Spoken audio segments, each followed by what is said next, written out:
Ladies and gents, welcome back again for another Friday night stream. Again, seeming like it was Friday just a minute ago, but it's the week has already gone right by. Amazing, crazy week. I think we can all say that this has been a crazy week. It's been nuts. Lots of things happening.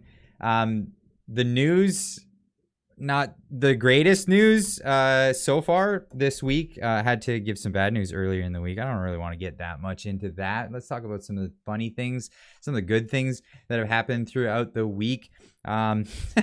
Just so much. You know what actually happened on when I finished work today? It was one of those days where it was looking like I was gonna get off a little early. Maybe I could have a little wiggle room, a little bit of just a brief moment where I could relax, chill, maybe take an extra long shower or something after work. And nope, there was plenty to do right up until the very last minute. And I also, on the way home, I forgot to get my wobbly pops, which is a normal routine. If you're new to this live stream, normally I have the live stream. We hang out for about 2 hours, and then we go over to the Discord where I have a couple of wobbly pops. I don't have the wobbly pops on YouTube because I have to stick to the rules. Terms of service is a very important thing for me here because I'm playing the long game, folks. I'm not going to get kicked off of this platform. If they want to kick me off of it, they got to do everything they can because I'm going to abide by all of their rules. That is exactly how we do it. So I forgot to get wobbly pops the past couple of days. I've been busy. I've had a few extra live streams. We had Wes on Wednesday, and then I was on Allison Morrow's channel yesterday, and then today, of course, the usual Friday night live stream. Great. Yeah, no, I got my wobbly pops, Tempest. So I got my wobbly pops. I just had to rush over there. Now I rushed over there to get my wobbly pops, and the liquor store was closed. Welcome to functional government, Canada.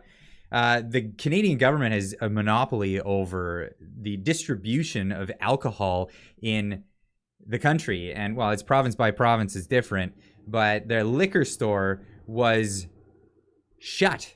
And it just had a little paper sign on it that said, temporarily closed. Sorry for any inconvenience. So I had to run to the nearest cold beer and wine shop that is nearby. And I was on foot. I was like, honey, I'll be back before dinner. I'm just going to grab a couple of wobbly pops from the local liquor store that's right there. I'm already there, and I'm halfway to the other place, so I just kept going. And I got wobbly pops that I didn't want. They're not my favorites, but I got them.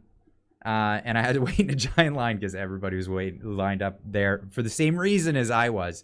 But yeah, there's a little story of what happens when the Canadian government runs the alcohol industry. What is going on there? We need to get rid of these rules. We need to have 7-Eleven beers like every other civilized country in the world. Come on. This is how we should be doing it. I think they do that in Quebec. I don't know. From everybody I've heard from, you can just go into a convenience store in Quebec and buy beers. No, not here in British Columbia. Not in most places. I grew up in Ontario. They actually have a store called the Beer Store. It's a box, and it's got a refrigerator in the back, and that's how it goes. We'll be talking with somebody in a little bit here who might have a little bit more experience about the Ontario beer stores. But before we get to that, let's talk about some of the things that actually did happen. Last weekend after the live stream, I had a guest here in my little town here that I live in, my little mountain town, cozy little place. I had a really special guest, and it was a lot of fun. He came out to visit myself and the family, and that is, of course, my now good friend, Derek Smith. And yeah, we had some suicide wings, and it was a lot of fun. He was feeling it afterwards. He was hurting from the wings, but we had a good time. And if you don't know who Derek Smith is, he's, of course, the author of the great Canadian novel, and that is How the Prime Minister Stole Freedom. Great seller. We helped him get some sales off the ground. Before I even knew him, I ordered his book, and we became friends ever since. And what a great time to have him over. And he was giving me a little sneak preview of some of the stuff down the pipe. I'm excited for this. This is Hold the Line, The Ballad of Tamara Lich. And that's one of the books that's going to be coming out I believe in the new year, and in November he has another one that's got an even more controversial title, and that's the one face, two face, black face, blue face, and that is, of course, about the officials that we have in our government here in Canada, a parody of the One Fish, Two Fish book from Dr. Seuss. So looking forward to that. And I thought you guys would enjoy hearing that, you know, some good news, some good things happening around the place. And wanted to share some of the memes, of course, some of the memes that are going on, that that all the contributors in the Discord love to bring to us all the time. Some of these I shared on the not Facebook. I don't use Facebook. On the the YouTube communities tab. I like using that because it's another great way for me to reach out to you guys that aren't on all the other social medias. But here's one of the ones. Someone contributed the Justin Chef, boy are we screwed, recession style beans and hot dogs, and that of course killed me. What else have we got here? We got some other ones. Not until Saturday, says Trudeau to Polyev, trying to smash the ArriveCan app. So this will be tomorrow. Tomorrow, no more ArriveCan. That is a thing. Sabby with the 199 super chat. Ava Amicus. I have no idea what that means. I'm not up on my Latin. That's not what I'm up on. Thank you so much for the super chat, though. Thank you very much for that. Looking at some of these other ones that popped up in the feed this week. This is the Building Ontario. So Doug Ford is giving out granola bars, apparently, to people in Ontario for whatever reason. But yeah, now with more crickets and bees, apparently. Ontario's PC party is peddling granola bars with Doug Ford's face on them. Great. Thanks for that. Beans and hot dogs. I thought it was crickets. No. That's what Doug Ford's giving out. Crickets from his new plant in London, Ontario. This one I thought was great. The barber says, "What you want? I want everybody to know I'm offended by everything." Barber says, "Say no more." One of the comments in there too is I'm glad that they paint themselves in bright colors so we can see them coming a mile away, and I think it's a natural thing. It's a state of nature that bright colors mean that a thing is either toxic or at least somehow poisonous. Very, very intuitive, and thank you very much for that. And some other memes. What is that? Oh, we got Quaker Oats. I guess he's been going to... he's been teaching at a school in Trafalgar, the Trafalgar High School in Oakville, Ontario. That's a new one. This one killed me. Yep, I'd like to see that. I mean, there's no words for that. How dare you? But moving on. I want to get through this quick because I've got a special guest that I want to bring in here. I don't want to get chatting for some of this, but for all those vegans out there, I feel sorry for you. I'm really sorry. Homemade vegan cheesecake. Let's bring that to your attention. Go Russia. Yeah, right. How dare you? Oh, you're pulling the Go Russia. All right, well, bring the Pleb and see what he says about that. He's all about the Ukraine, you see. That's his thing. Yeah, the real reason. This one killed me. So you got if nobody knows about the Nord Stream incident that happened recently, apparently somebody blew up the Nord Stream pipeline, and that's what the Greta one was all about there. But yeah, fart bubbles. Absolutely. Oh, by the way, Sean King, thanks for joining back up and becoming a member for 3 months now. That's amazing. And I saw earlier that Derek Smith, Unacceptable Fringe, for 4 months. Woohoo, 3 months. No, you're 4 months. This is I guess you're working on your 4th. But there you go. Another new super chat from Nick Lorenz. Look forward to the Friday lives. Thank you so much. I look forward to doing these. They're so much fun. And thank you so much for the support. I really appreciate that. And I'm seeing what's up, Jasper, Mr. Sunshine Baby in the chat. Looking forward to the guest. Anyone who's on Twitter and active on Canadian Twitter knows our guest for tonight, and that's it's just too funny. It's just too funny. I don't know. I don't know what to say about that. We must stop the disinformation. I think we'll finish on that because I don't want to get taken out by Justin Trudeau's new disinformation board. We got some policing going on right there. Wouldn't want to be disinformed. Or is it misinformed or malinformed? I heard that malinformed is what is malinformation? Malinformation is information that is possibly true. It could be is most likely true, but isn't good for the government. That's what I've heard. But yeah, crazy week. Lots going on, lots of people on social media losing their minds over all kinds of things. And well, one thing that some people were losing their minds over, and this is leading into who I've got on the show, but I'm gonna give him the introduction. The pleb is an interesting feller on the Twitterverse. He's definitely in tune with the culture that is happening right now. Trish Prue, thanks for putting in quotes how to pronounce your name, because it kills me every time because I forget. But Trish Prue, thank you so much. Friday night happiness. I'm always happy when you guys come join me on the Friday nights. It's amazing. EDM Doc with another $10 super chat. Thank you so much. Here's a few bucks for the beer fund. Are you into any motorsports? Thanks for being on Twitter. They banned me in 2016, LOL. I like motorsports. I used to do wheeling. Wheeling is fun, like four-wheel drive, four-wheeling. I had a Jeep, built that thing up. It was a lot of fun. I had to scrap it because it rotted out, and haven't had anything in motorsports since. But I'm a mechanic. This is what I do for a living, so it's hard to do as a hobby. My hobby is politics and media now. I fell on that sword, and here I am. But let's get into the pleb. Let's get into what he had to say on Twitter. And well, this got some attention, and I tweeted this one out saying, this is the sentiment for a lot of people right now. What do you think? And well, let's have a listen to what he had to say here. All right, this is a message for the PPC. First off, I want to say thank you. Thank you for the last 2 years of fighting for our freedoms and taking on the mandates.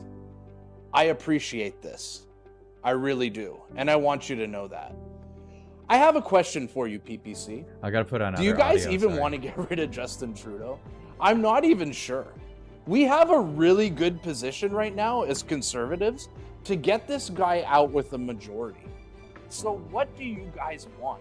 Do you want to keep burning your votes in protest and in principle? Or do you guys want to get rid of Justin Trudeau? We got to figure this out as conservatives. We got to unite as conservatives. We saw in the poll this week that the PPC support went from 5% to 1%.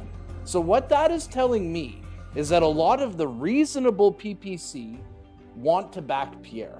Now, this is a message to the rest of you PPC people who don't want to back him. We need you. We need you. We need to unite, okay? Okay, just in case this is confusing why the audio is getting all weird, I keep getting copyright strikes when I share people's videos that have audio on Twitter, like music. So I have to like jam over it with non-copyright music. So just bear with me on this. I'm just trying to trick the system so I don't get a copyright strike. But here we go. Let him continue with his bit here. We do not need more Justin Trudeau. Now, if you didn't want to vote for the Conservatives in the last 2 years, I get it. Aaron O'Toole was a giant loser. Duh, this guy sucked. I understand. This guy was a dud. We finally have a real conservative leading the Conservative Party. He is based. He wants low taxes. He's going to bring back the pipelines. You know, he wants to end all internet censorship. He said that none of his cabinet is allowed going to the World Economic Forum. Like, what more do you guys want? He denounced the WEF. Now, my question is, are you guys just never going to be happy? Is voting against this guy going to be your thing forever? Or are we going to come together as conservatives and we're actually going to vote out Justin Trudeau? Because my family's split up over these vaccine nonsense. The country is split in two. Our economy is heading to the shitter.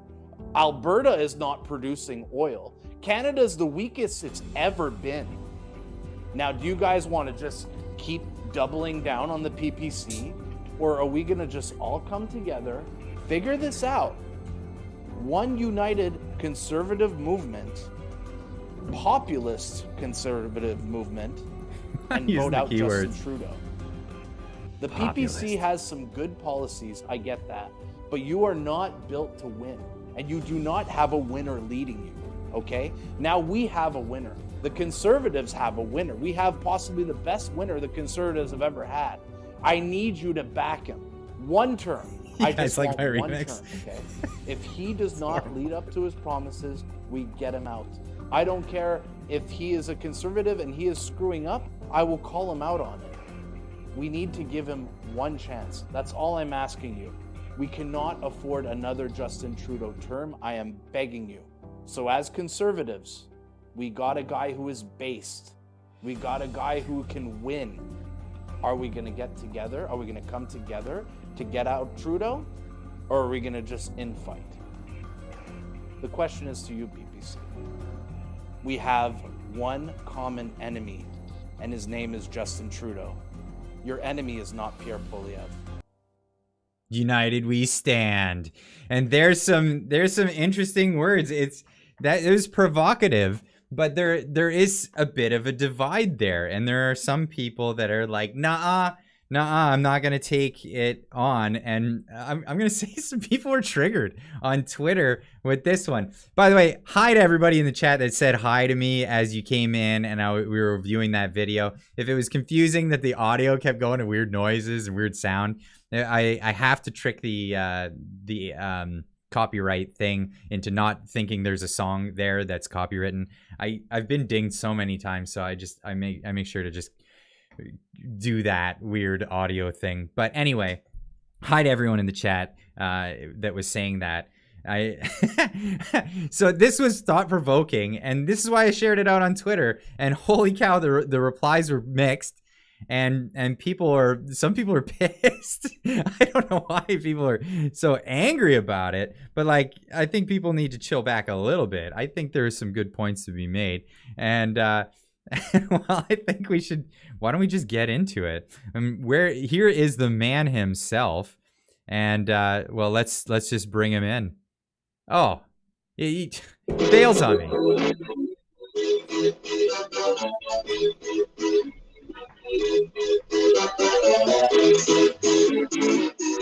I'm sure I'm gonna get nailed for this one too. I'm gonna get nailed for the audio on this. Oh no! Don't kill me! Don't kill me! Did I give you a copyright? Yeah, just give me a copyright. What are you doing? I wanted to have an introduction for my first ever live stream. I'm sorry. I'm going for the theatrics. I don't know. I don't know if I actually got one. I won't know until later. And for the record, on my video, I used copyright-free music, so you just butchered it.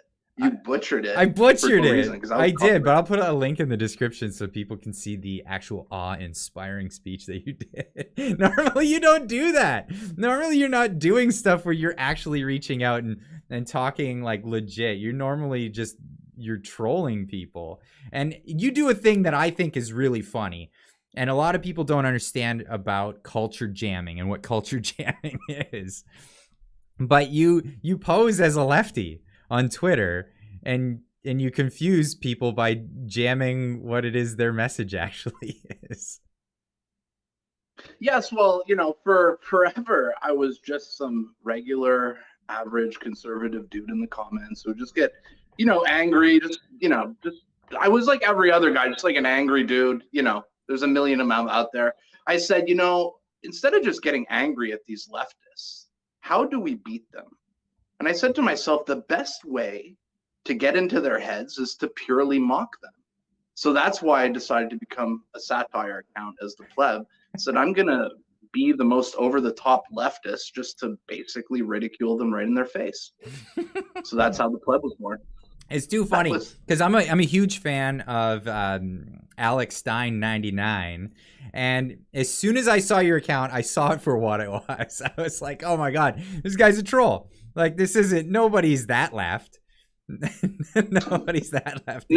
No. And if you guys want to know where the Pleb was born, it was from Alex Stein. Like, awesome. The entire inspiration of my account came from just seeing this guy troll city council. Like, this is where the inspiration came.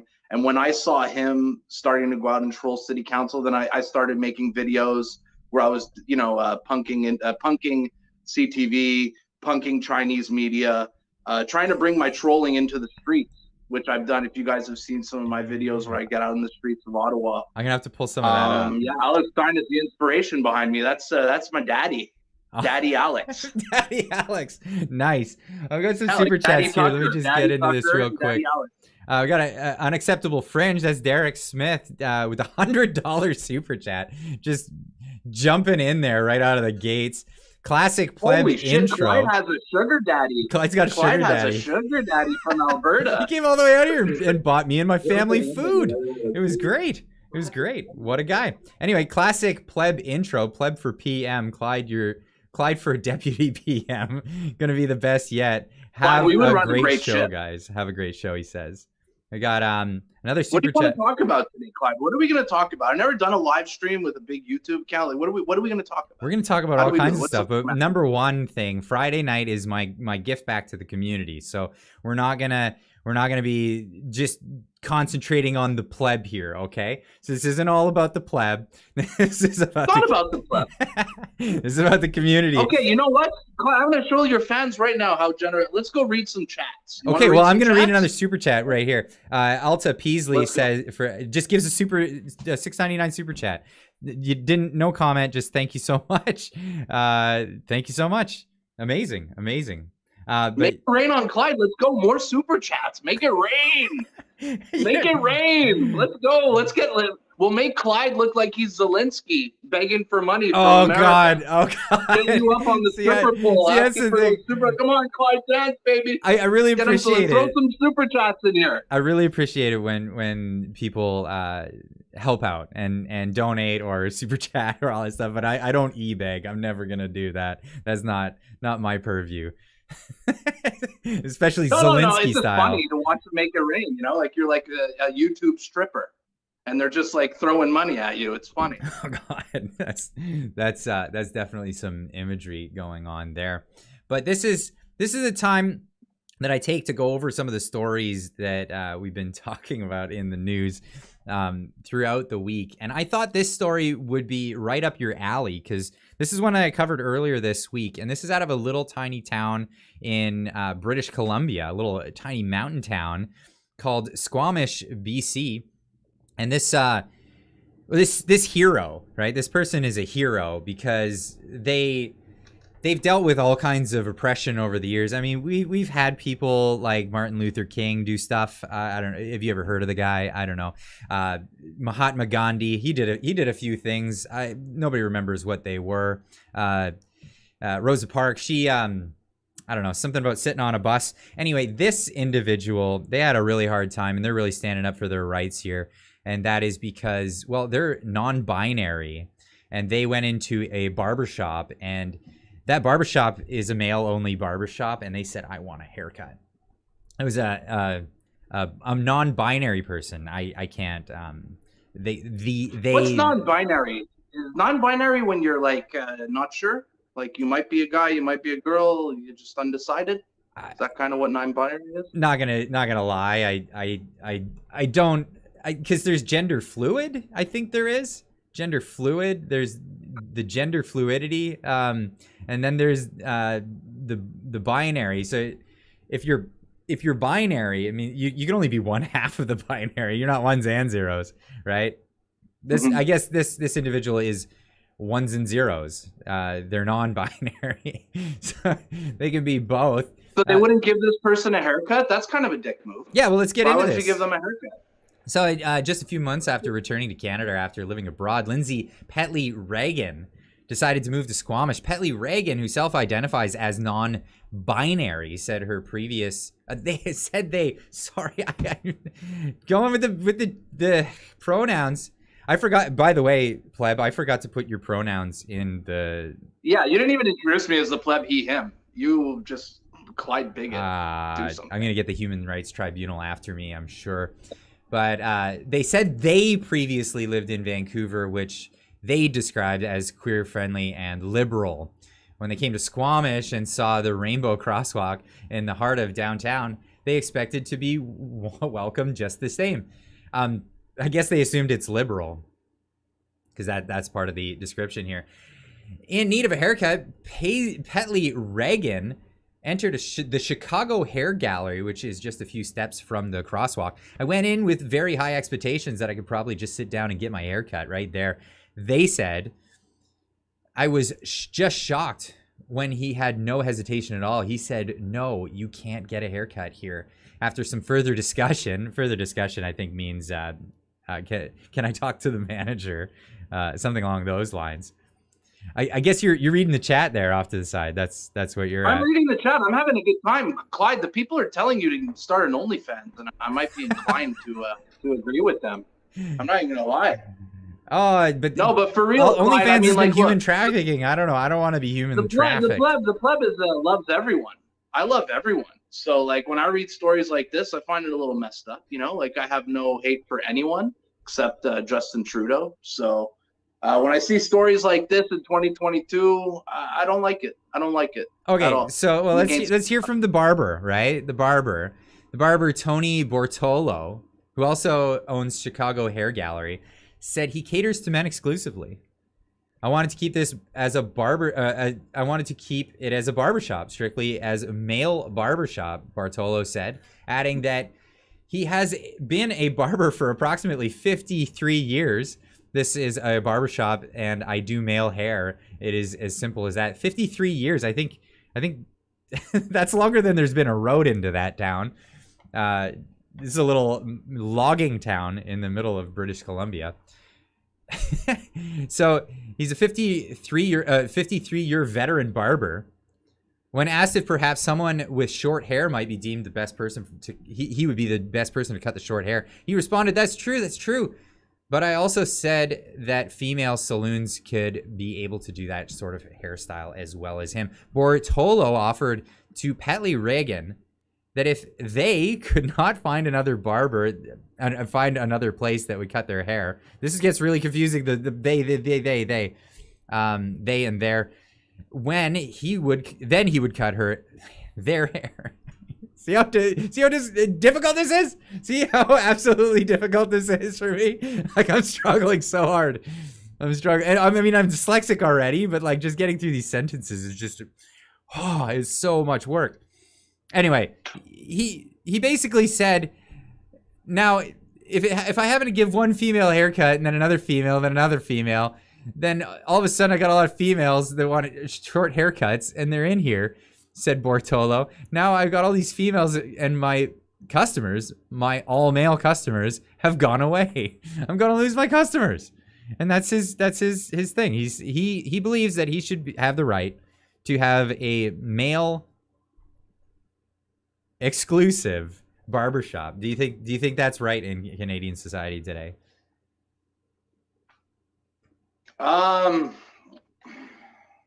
Tricky one. You know, it is, if it is a private business, I guess it would depend on BC law.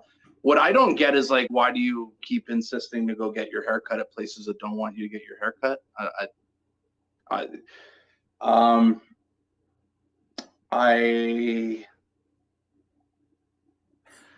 I do not want to see anyone get discriminated against, Clyde. I'm not too down with that. I understand that it's a male institution. It's a tricky one. You're putting me on the spot here, so I haven't really given this issue too much thought.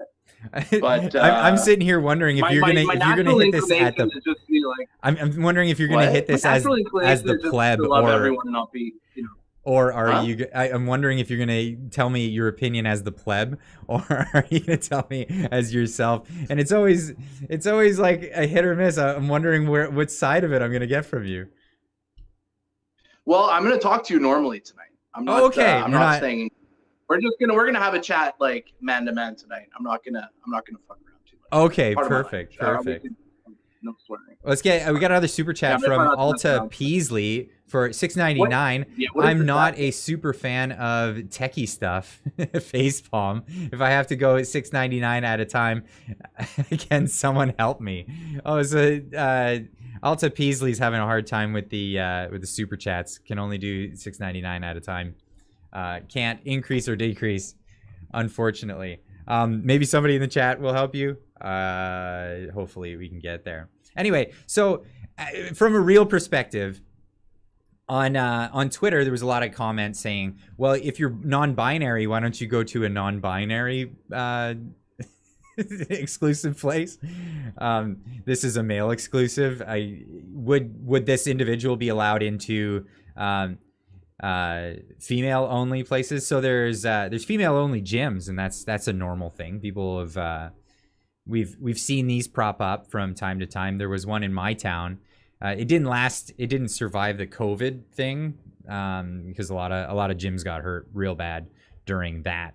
But nonetheless, there are female only spaces. It seems that a lot of people from these non-binary groups tend to be picking on male only spaces, and I think that's kind of the prevalent thing that's going on right now. Fuck. All right, the chat's saying we're being boring, Clyde. Am I being boring? We're being boring, Clyde. That's like the worst thing you could say to us. Oh, I missed the super chat about. They're in my head now. The chat's in my head. I missed Derek's super chat. Sorry so much. Unacceptable Derek fringe. Sent you $100. I know he sent that guy $100. He sent another 20. He must be making that big Alberta oil money. If he's like sending out $100 tips on Twitter, he's an oil worker, right? No, he's an author. He's making those big author sales money, and yeah, he's an Alberta boy. Oh, we've got a frozen pleb. While it's frozen and I get the pleb back in here, the pleb needs to start wearing large prosthetics before I'll take him seriously. I only did this super chat because pleb made me feel pressured. Sorry, not sorry. Thank you so much, Derek, with that super chat. Somehow the pleb dropped out, and we're gonna get him back as soon as possible. Drops from the call. I think maybe got a little excited and accidentally hung up on the call there. Sorry for missing the super chat, folks. I need to catch up on who is the pleb. Okay, so the pleb, and let's get into that because I wanted to give a full introduction. So I've been following the pleb for a while, and he is a troll on Twitter, and it's a really funny way of going about things. Light giver with a $20 super chat. People whose gender is not male or female use many different terms to describe themselves, with non-binary being one most common. I'm 70. I had to look it up. Fair enough. Thank you for the super chat. But yeah, this is sort of a theme that's been going on. We got the pleb's trolling me tonight. I think that's what's going on. Let me just get him back in here. It'll just take me 1 second to pop that, get that working.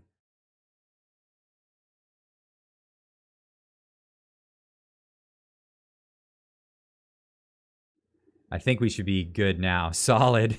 What happened to you, pleb? Sorry about that. I was charging my phone while I was like streaming. Got a little hot.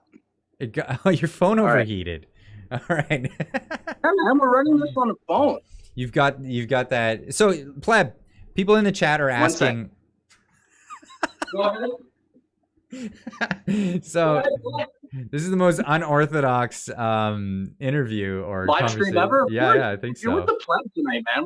We're gonna just we're gonna do it pleb style. What kind of questions is the chat? The chat wants to know who is the pleb. What is the story with the pleb? And here's the pleb on Twitter with the St. George Floyd moniker on here. channel, and then you with your press pass and the Ukraine flag behind you. Can you describe a little bit about what that's about? The Pleb is the greatest follow on Twitter, so you should definitely all follow me. No, I'm just kidding. I'll be humble. I am a troll. I started off my account with a couple hundred followers. I started trolling the left, trolling liberals, mocking them to oblivion. And my account started growing really fast. I've also made videos where I troll, CTV, I troll Chinese state media. There's many videos over there on my Twitter. I am just a guy who likes to have a good time. I'm like a base dude who is just trying to make fun of the world the way it is right now, and clown world in the way I can, and trying to contribute to the culture wars in the best way I can. I'm very good at trolling. That's, I'm not a wordsmith. I'm not a PhD, but I am good at making people laugh, and I'm good trolling on the internet. So this is kind of my way to contribute to the culture wars that we're fighting right now against the radical left. And the Pleb, when the Pleb Satire comes out, that is just a representation of the absolute worst of Twitter when I'm typing out those comments. And I'm just trying to represent the people I truly, truly hate. That is the Pleb. And I also, the Pleb, so the Pleb was a satire account, but then the Pleb has a rivalry with, I don't know if your viewers know who Rachel Gilmore is, but Rachel Gilmore and me have we've had a couple of back and forths. So I said to myself, in order to troll Rachel Gilmore, because she takes herself as a journalist very seriously, I was going to go from a satire account to a journalist. So I became a journalist purely to mess with Rachel Gilmore. In the meantime of being a comedic journalist and a satire journalist, I managed to somehow break the ArriveCan story with the fake reviews as a troll. Don't ask me, surreal. So I broke that story, and I somehow bullshitted my way into getting a media pass at the conservative leadership announcement. So if you guys look at my profile picture there, that kills me. How did I do that? Okay, so I was going there. I bought a ticket, like a Pleb. I wanted to go there. I wanted to see. I paid the $150. Okay, so I bought my ticket. I was going. I get there. I have friends who are in the media from Twitter. My friend's like, come hang out, come hang out. So I get there. I go straight to the press desk, and I go talk to them. I'm like, look, I'm the Pleb. Can I get a press pass? I showed up there with my phone, with my microphone, my tripod, my lighting and all that. So like I looked like legit, right? So I show them, I'm like, I'm the Pleb. I'm like, can I get a press pass? I'm like, here is my Twitter. I literally hand them over my phone. Okay, so I pull out my phone, I load Twitter. Here's my profile. I hand it to them. They read my phone for probably about like 5 to 6 minutes. No joke. They were scrolling for a good 5 minutes down my timeline. Every single post, scrolling, until finally they said, okay, you're good. Here's your press pass. So I managed to bullshit my way in from an internet troll to covering the biggest political event of the year behind the scenes. Like I am standing feet away. Like I no joke. I am standing feet away from the people you hate on Twitter. So I'm like standing 10 feet away from Andrew Coyne, Evan Solomon. I don't hate right anybody, for the record. I don't hate No, anybody. I don't hate them, but you know what I mean? The villains. The villains of the left. The I don't, hate is a strong word. I do not have hate. Okay, but you know what I mean?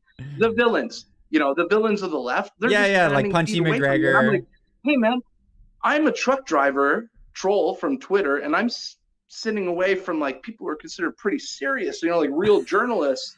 Like, how the hell did I manage to pull this off? It was like, good question. That night was one of the most surreal experiences of all time. And I'll tell you this. So when people come out to me, I really wanted a picture with that press pass, because when people come up to me and they're like, oh, you're a fake journalist. Because I leave journalists in my Twitter bio as a troll, right? When people are like, you're not a fake journalist, I pull out the picture. I say, oh yeah, bitch. Here's the picture with me and Rupa Subramania. I was trying to find that. I can't find it. Holding our press passes together. I'm like, I'm an accredited journalist. Yeah, I'm the real deal, apparently. I gotta find that I image. got a press pass for that event. I was looking for it on your Twitter, but your Twitter, you're so active on Twitter to find anything in particular. It takes forever. Like you have to scroll for ages to find any of this stuff. No, I'm definitely super active on Twitter. Possibly deathly addicted to Twitter. Let's be honest. I love Twitter. I said, the best decision of my life was going to Twitter full time. When Elon Musk said, if you want to look up some of my posts from that day, go under my wall and type in the hashtag CPCLDR. You'll see my posts from that night under that hashtag. There's you with your media pass. So CPCLDR. Yeah, so my Ukraine flag, two things. CPCLDR, CPC leadership.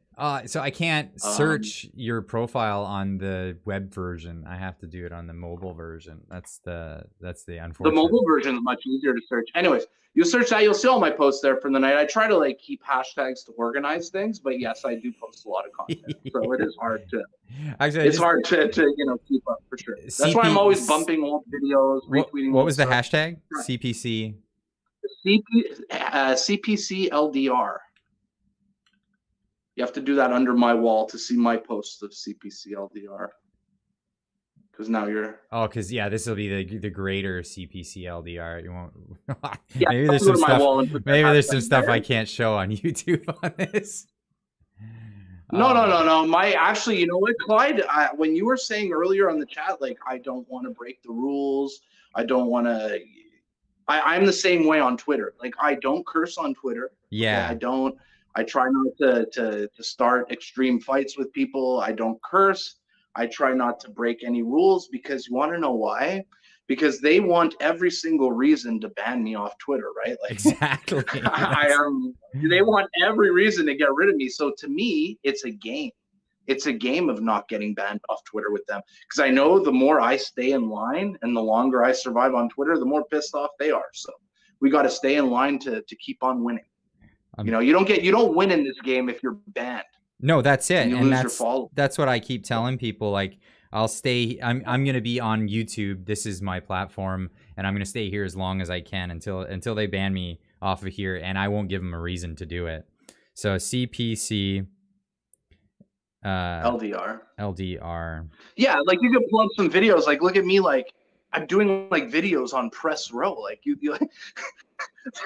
There's real journalists typing on their laptops on those tables, behind the thing. And that's you with Rupa. Yeah, so that's me and Rupa Subramanian. Right terrible, my friend Rupa. Terrible white balance for my camera on this. I got out of focus here. I gotta send it. I don't know why you can't do that on the web app or the web version of it. But anyway, hey, I'm gonna get to a couple super chats here. Just give me 1 second.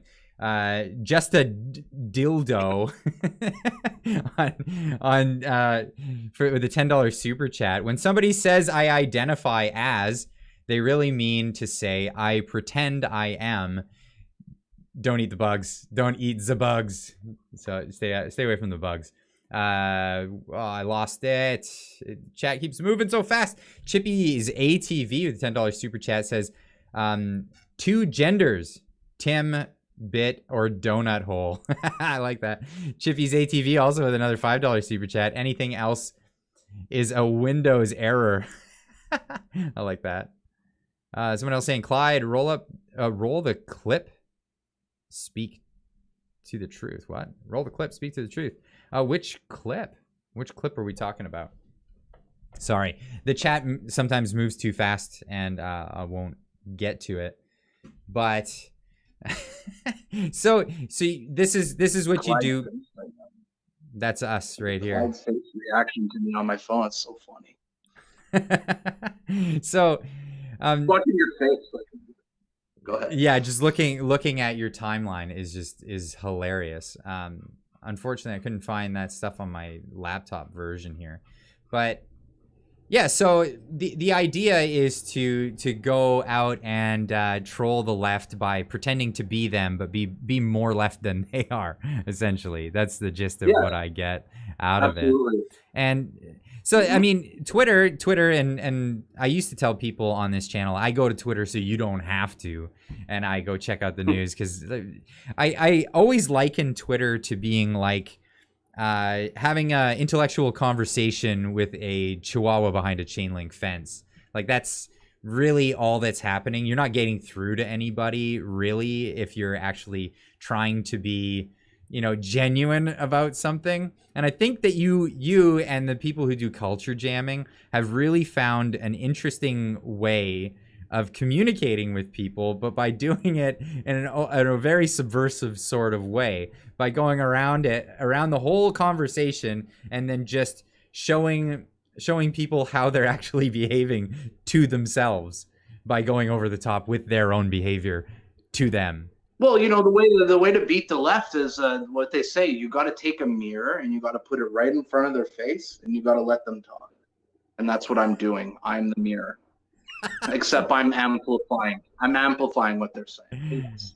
And you know what? Like, I've been trolling a little bit less lately. I've been doing a little less satire, a little more serious. I guess as I go along, some days I feel like trolling, some days I feel like being seriously based, like a proud Canadian patriot. It depends on my mood, but it's hard to always stay in character too, man. It really is. It's the hardest thing to ever break character, really.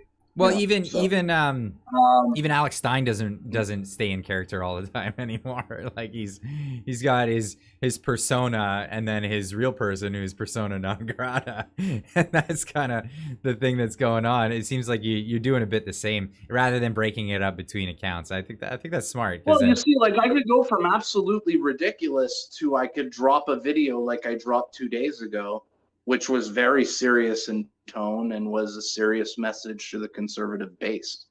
I guess I'm multi-layered, like an onion. It's really funny because I tweeted out your tweet. I retweeted it and said, hey, this is an interesting concept that people are talking about this. And I had someone actually reply to me and say, this guy isn't for real. He like, only 2 weeks ago, he was a crazy, insane lefty. And I had to reply to say, I was like, well, he actually does that on purpose. It's a troll. He's on the right. Don't worry. It was really funny. By the way, Scott, thank you so much for the $27.99 super chat. No comment. If you want to leave a comment, Scott, I'll try to get to it as soon as I see it. Thank you so much. But damn. Keep the stream going. Damn, people like Clyde. Yeah, man. Yeah. We beat the left with their own insanity is the way I'm trying to do it. I think that's the way we do it. So it used to be the other way around. The person who did this the best and I think was most successful with this was Stephen Colbert, before he was a crappy shill on God, and he was really funny. Example. Like, wow. Don't get me wrong. Like, he was really funny back in the day when he was on the Daily Show with Jon Stewart. So he would go to Republican conventions and he would troll them, and he would pretend to be like a Republican, and he'd, wear his clothes the way a Republican would, did his hair the way a Republican would, and he would show up and he would speak to people, and then he would catch them off guard by just being over the top and too far right or whatever, or just say silly fart jokes, and they wouldn't know what was hitting them when it hit them. But it seems that the left, even the most clever person to do that sort of game, has turned into a complete bumbling idiot now that the left has power, and speaking truth to power is no longer fashionable on the left. Do you think that the tables will turn? Do you think that the pendulum will swing the other way, and we'll see people doing this? It's hilarious. Like, wasn't the left like the party of free speech back in the day? Like, wasn't that like their big thing, like free speech and anti-war? And it's kind of like completely gone the other way. Like they're like frothing at the mouth, excited for a war with Russia, and they're just ready to censor all speech on the internet. It's just really weird where the left has gone. And I wonder if there's like some sane liberals left in the party. I'm sure there are, man. Like, I cannot believe that the left allowed the radical left to overtake them.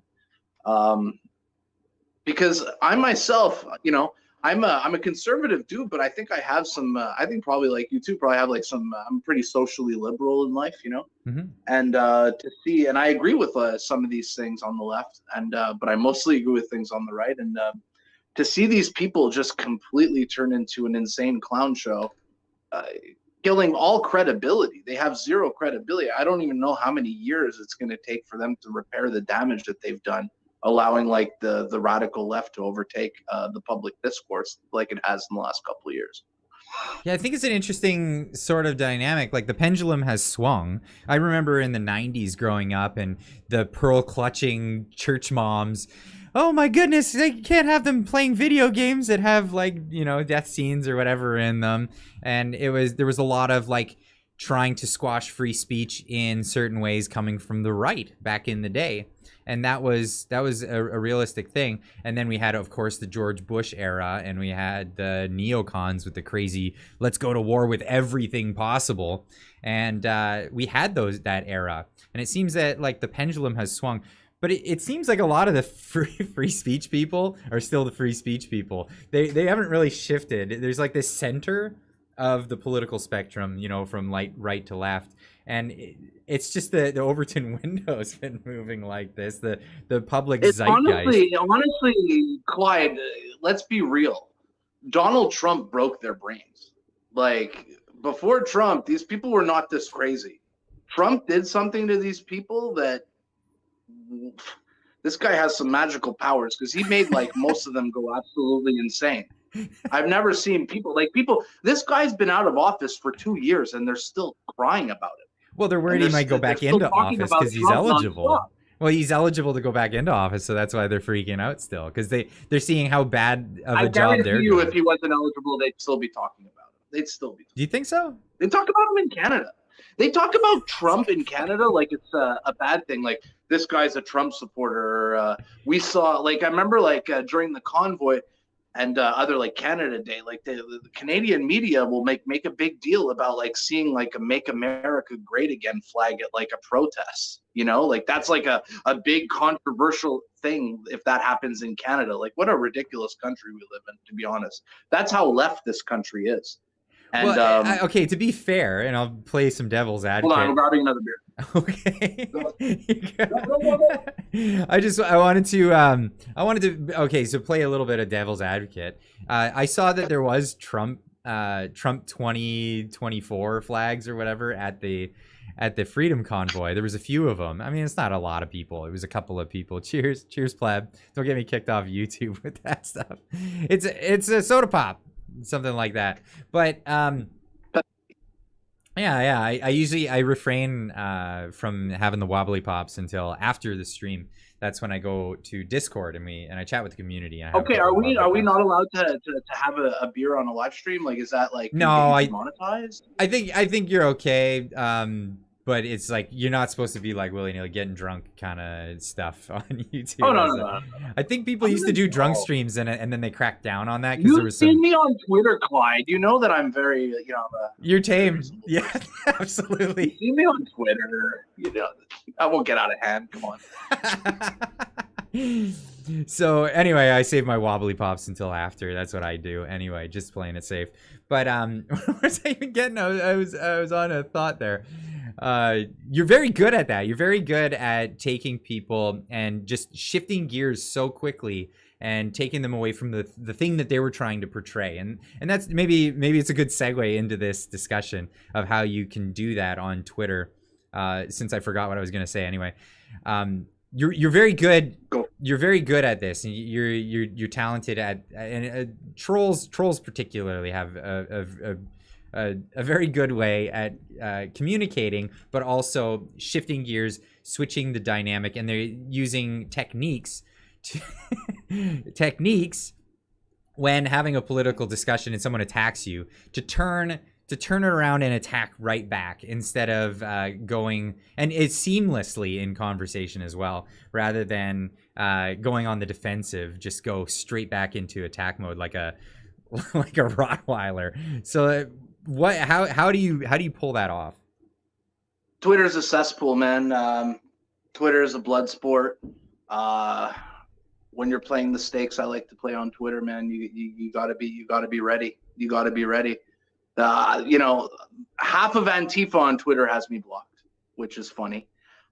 They try the left never comes at me, for the record. It seems to be that people who come at me are like really like crazy right-wing people. Like the left don't come at me. They're scared of me. I'm not trying to brag, but like you'll never see leftists or like these. They'll come at me once in a while, but then they'll block me right away, and you'll never hear from them. I do not get attacked by the left. I don't even know why.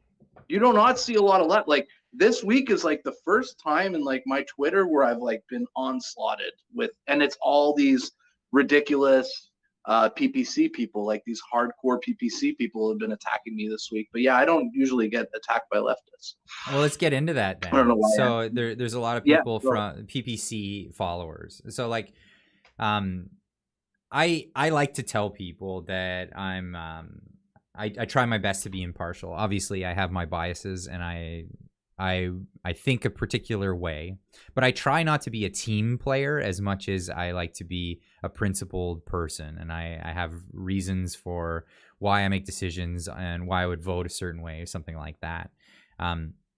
Seems like politics has gone down the way of team games. Like, you know, it's like, do you like the Maple Leafs or the Canucks? I don't care, right? Like, absolutely. Yeah. But that's what's been going on. I've noticed, and I notice a lot of the people that are arguing with you seem to be along the team sort of side of things. But where am I going? Yeah, team crack pipe. You're a team crack pipe. That's who argues with me, honestly. Okay, so I don't want to badmouth.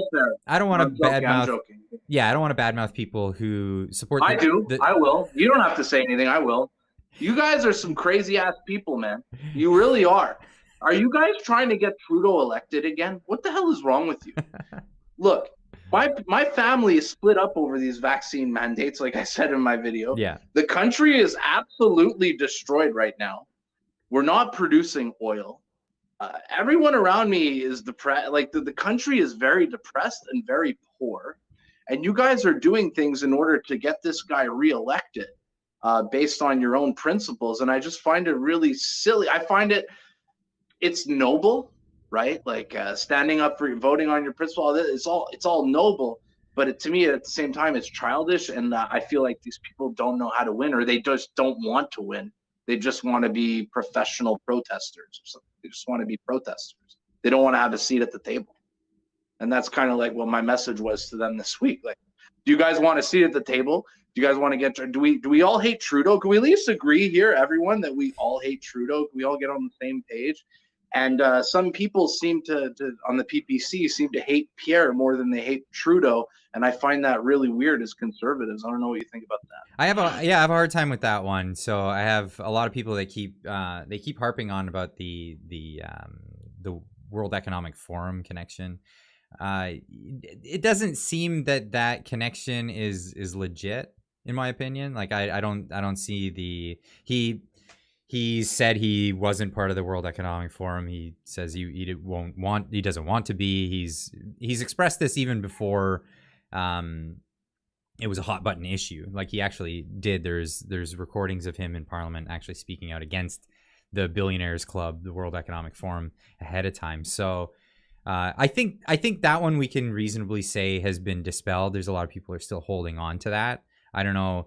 You never know with people, because some people go to an argument with a predetermined end, and then they'll use certain talking points as a leverage point in their conversation. It's not something maybe they necessarily believe, but they'll do that. So I don't know when I'm talking to someone who says that, if they're saying it because they actually believe it, or if they're just using it as like well, he's this, right?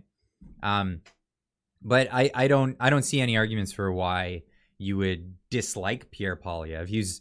He won in a landslide victory in the leadership race.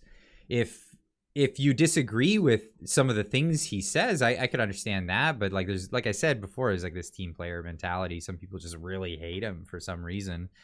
Whether it's maybe he's a challenge for them.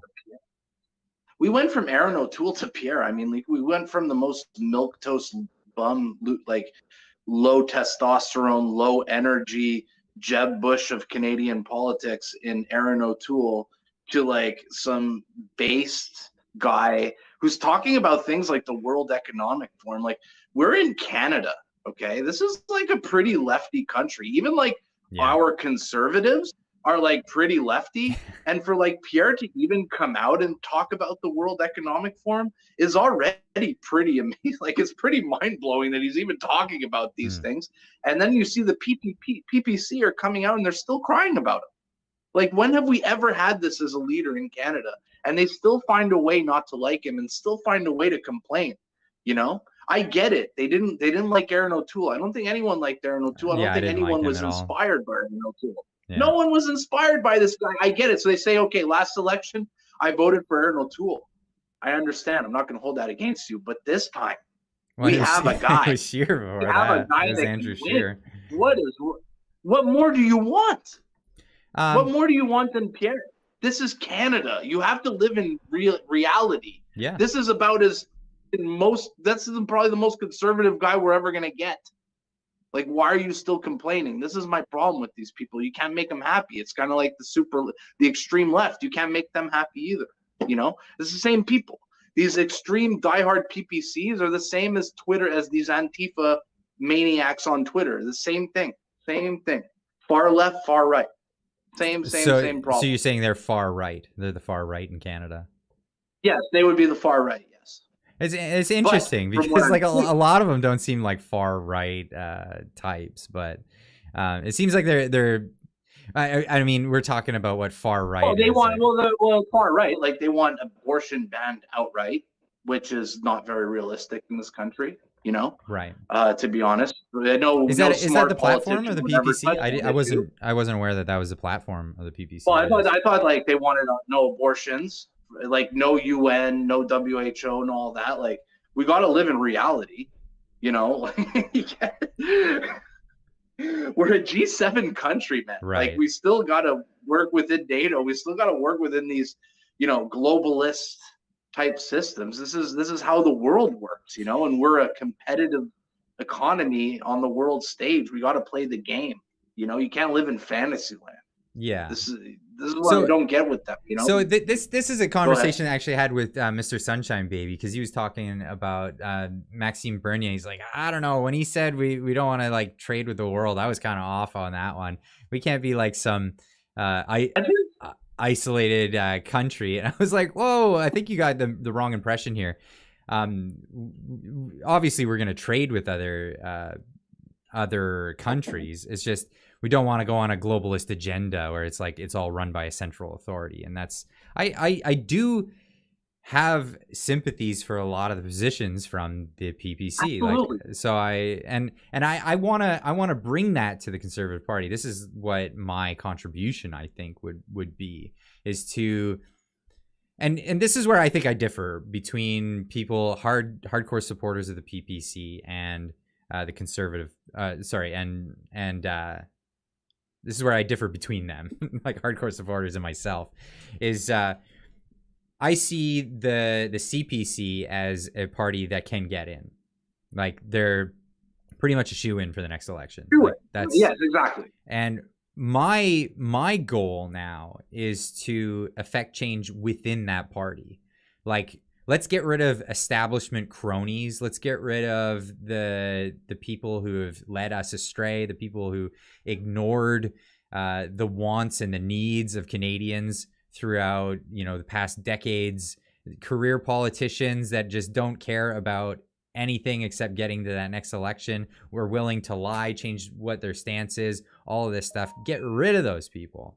Get them out of the system, get them out of the party, and let's have a real civil change in the country where, and I know they want to use the word populism, but I like to use the term people waking up to their civil duty, their calling to engage with civics, with the system and vote and get their voices heard. Because without that, there's this disconnect, and there's this establishment that's happy to just take over and run it based on who is willing to engage with them. So who are the ones that are willing to engage with them? Well, they're lobbyists, they're corporations, the people that are involved in setting the rules in regulated markets and things like that. And those are the people who have a voice in Ottawa right now. And I'm saying to Canadians, let's have our voice heard.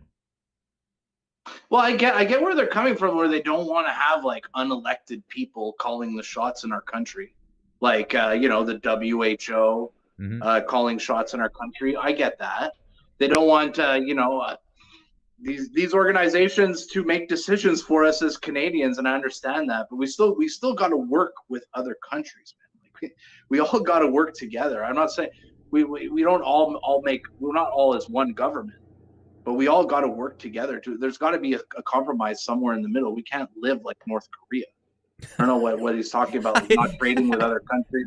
Even they trade with China. No, right? no. I don't think that's a reality, even with the PPC government. Even if they won by a landslide tomorrow, they're not closing the doors and doing that. I think people, that's a misconception that a lot of people have.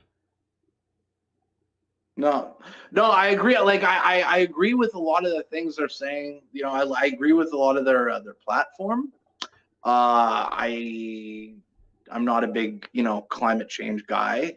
I'm against the 2030 and the 2050 agendas. I'm against, the WHO and these kind of organizations making decisions for Canada when we never elected them.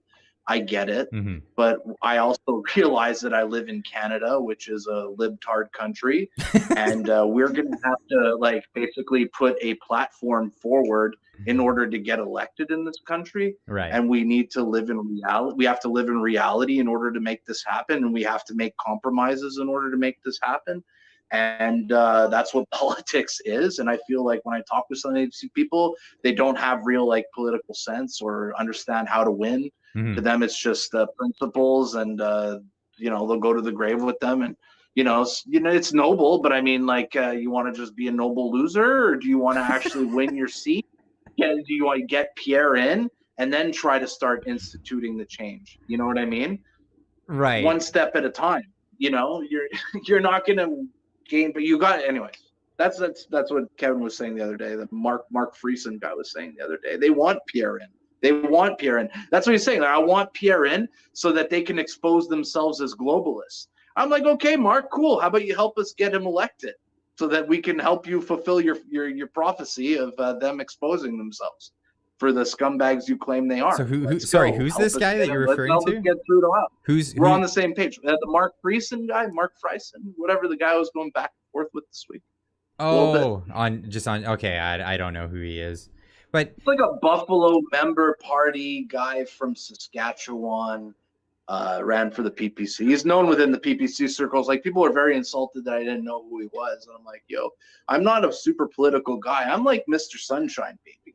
That's why I think I like his videos and I relate with him, because me and him, we're not political guys. We've gotten into politics hardcore since the convoy because it was a giant wake up for us. So we've only been in this game for about a year.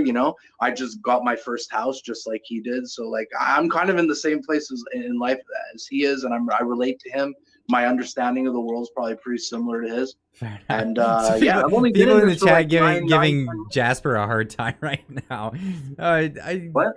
People in the chat are giving Jasper a hard time right now because again, yeah, there are a lot of things about the political system that people don't know.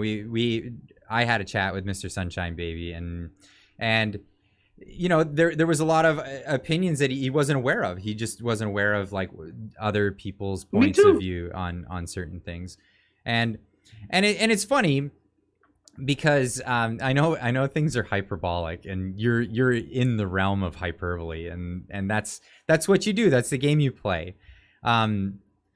But people were pointing out that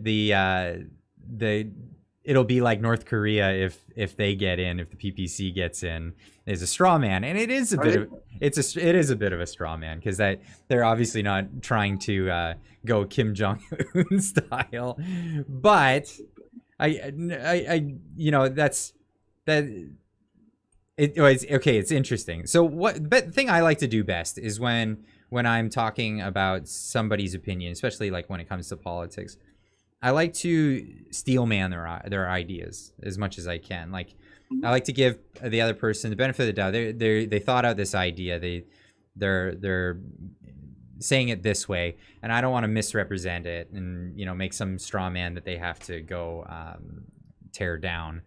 You know what I mean? Like, even though that's not actually what they believe, and it's a tactic that a lot of people use these days, and it's commonplace.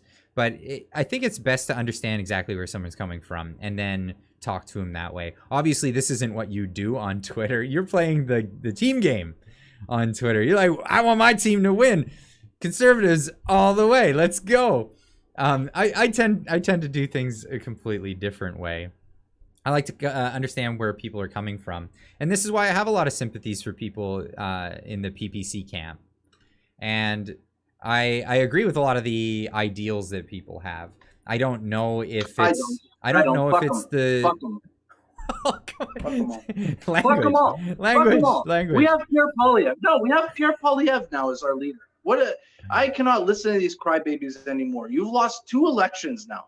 Yeah. 2 elections you've lost. You have no seats. You guys you're professional losers. Okay, this is what you're good at doing is losing. Okay, and what you're also good at doing is showing up to protests. All you guys are is a part of my language. You're a protest party. That's all you are. All you do is protest. Okay, you want to just be protesters and not have a seat at the table your whole time, or you want to be grown-ups and actually talk about this as conservatives, how we can actually get Justin Trudeau out and get a conservative government in power. I think the PPC is important. I think the far right is important. I think once the CPC gets in power, we need the PPC to keep Pierre Poilievre in check. So I do appreciate them, and they are necessary. But we got to get rid of Trudeau, man. Don't get in the way of getting rid of Trudeau. This is just absurd. You're shooting yourself in your own foot. Like, what is going on? This is where the anger comes from, and the disconnect is like, do we not all hate Trudeau? Are we not all on the same page here about Trudeau at least? So I want to get to a point on that. I'm just going to get to the super chat real quick. Ramsey's Bolio, I don't know, I probably butchered that. I'm so sorry. $20 super chat says, yeah, be nice, everyone. Love and peace, and we're all learning together. One unity and love is how we win. Is how we win, and I agree with that. But okay, so here's a concept that a lot of people don't even consider, and this is a concept that I like to put forward, and it's the idea that there are different areas, different ridings all throughout Canada.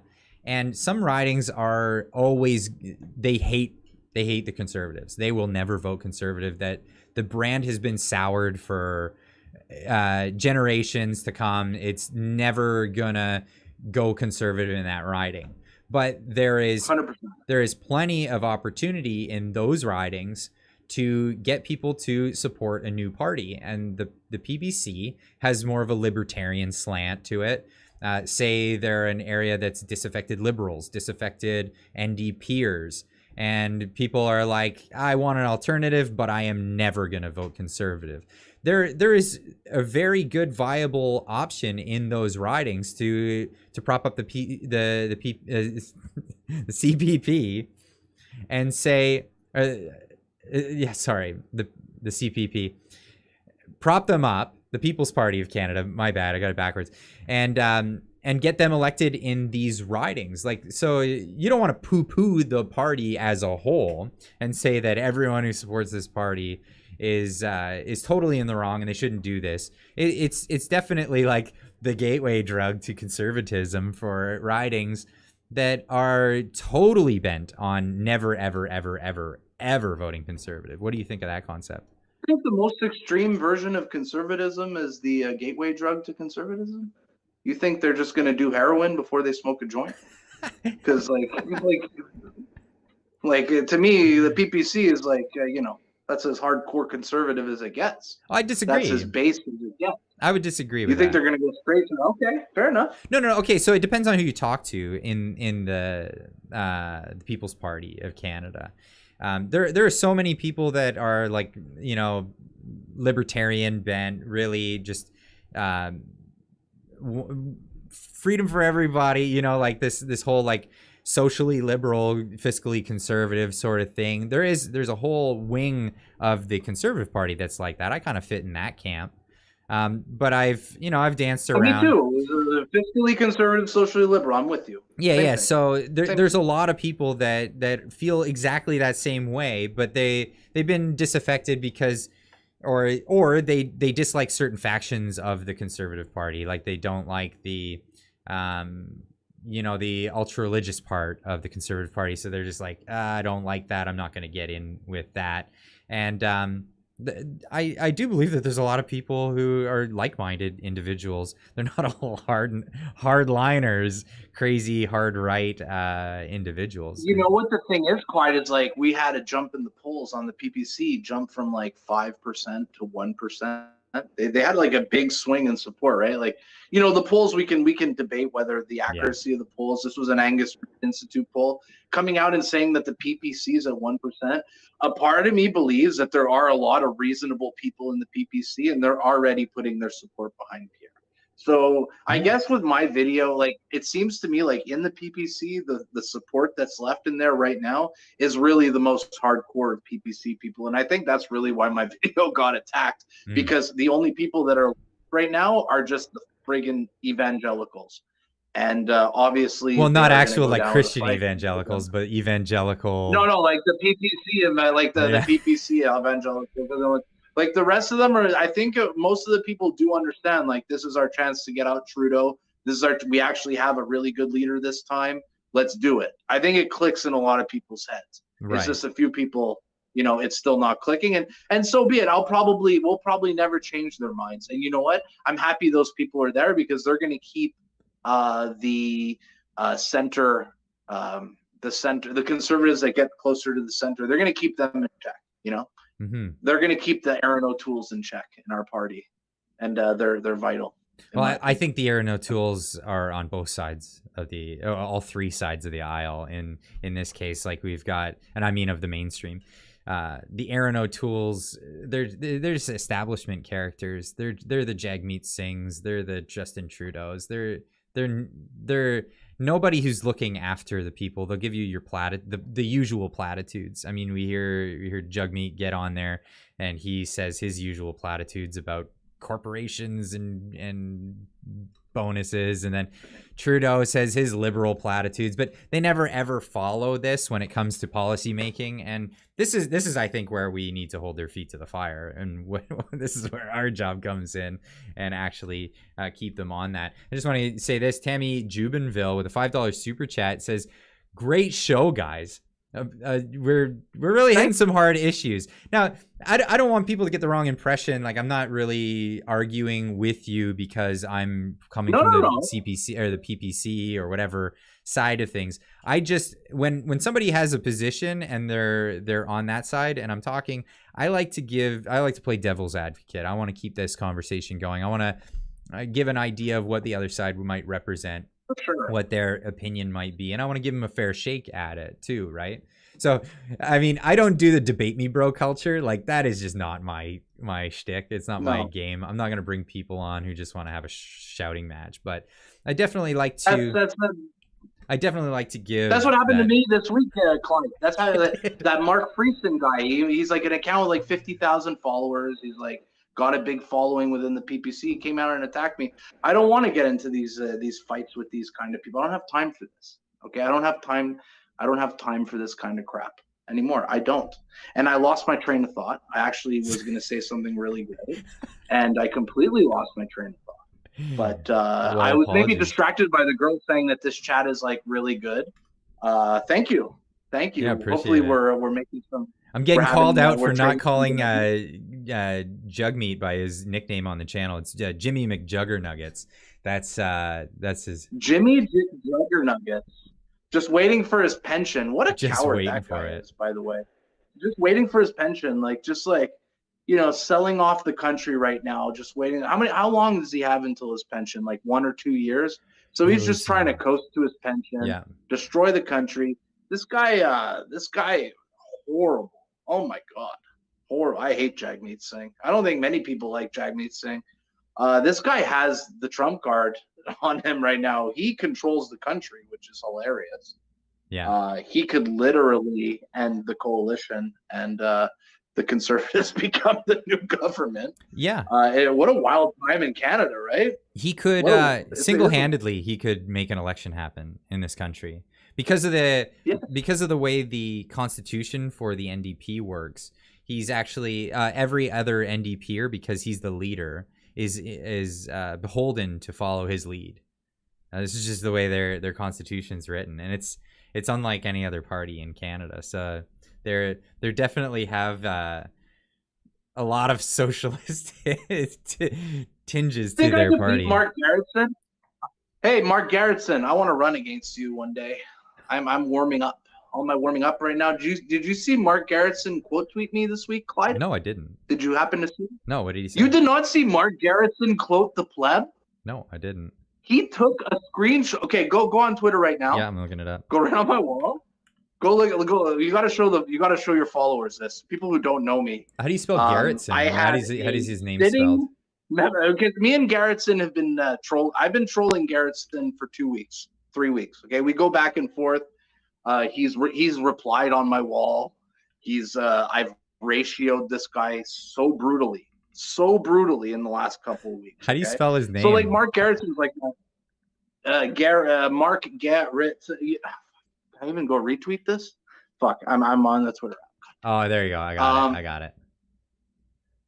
Can you pull that up? Oh, that guy. Pull that up.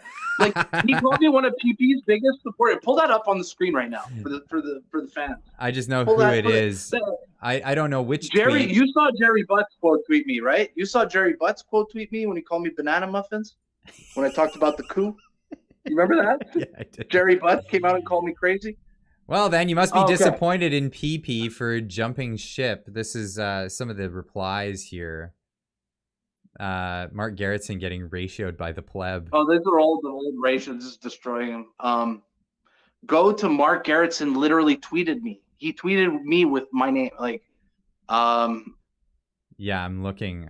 Yeah, see this quote, he quote tweeted. He took this tweet, but he did not quote tweet it. He took a screenshot. Oh, he took a screenshot of you. Go. So I gotta. Yes. So you can even like scroll down Mark's wall. Go on Mark Garrettson's wall. It's probably like 3 or 4 posts down. Yeah, I'm gonna have to. Mark Garretson. Garrett. There you go. Guy. First one. Scroll down. Everyone, watch this shit in the chat. This is hilarious. This is like one of my favorite Twitter moments. Okay. I gotta find. I literally scroll down.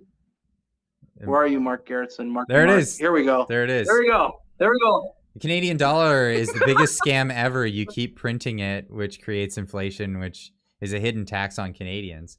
At least Bitcoin is honest and can't be printed out of thin air. Another L by Mark Garretson, to which he quote tweeted you and said, "This is one of PP's biggest supporters on Twitter. He thinks the Canadian dollar is the biggest scam ever." Let's see how many other PP supporters agree with him in the comments below. And then he got ratioed. Go read. Okay. You want to make the chat laugh? Go read the quote tweets. Go read the quote tweets. Like the quote tweets or even the comments. The comments, he got ratioed and he got destroyed. Go read the comments. I'll read why the hell am I quote tweets? Jesus, Mark Garretson, that parody, that's a parody account. Delete your Twitter account. My God, you're dumb. The fact that Mark Garretson falls for a parody account like this is all the more reason why Kingston deserves a better MP and Mark should go back to doing real estate speculation. Oof. He got dragged. The comments and the quote tweets are the funniest thing I've ever read. That's really funny. This is another example of liberals like Mark Garretson punching down on the working and middle class. Oh, ouch. Not content to focus on his obsession of Pierre Poilievre alone. He is now attacking Pierre Poilievre supporters directly. This one needs the hashtag PPNV. I tried getting that one going. You should continue that one. The PPNV is really funny. Oh, he just got so dragged. Like, there's not one person who had a nice thing to say.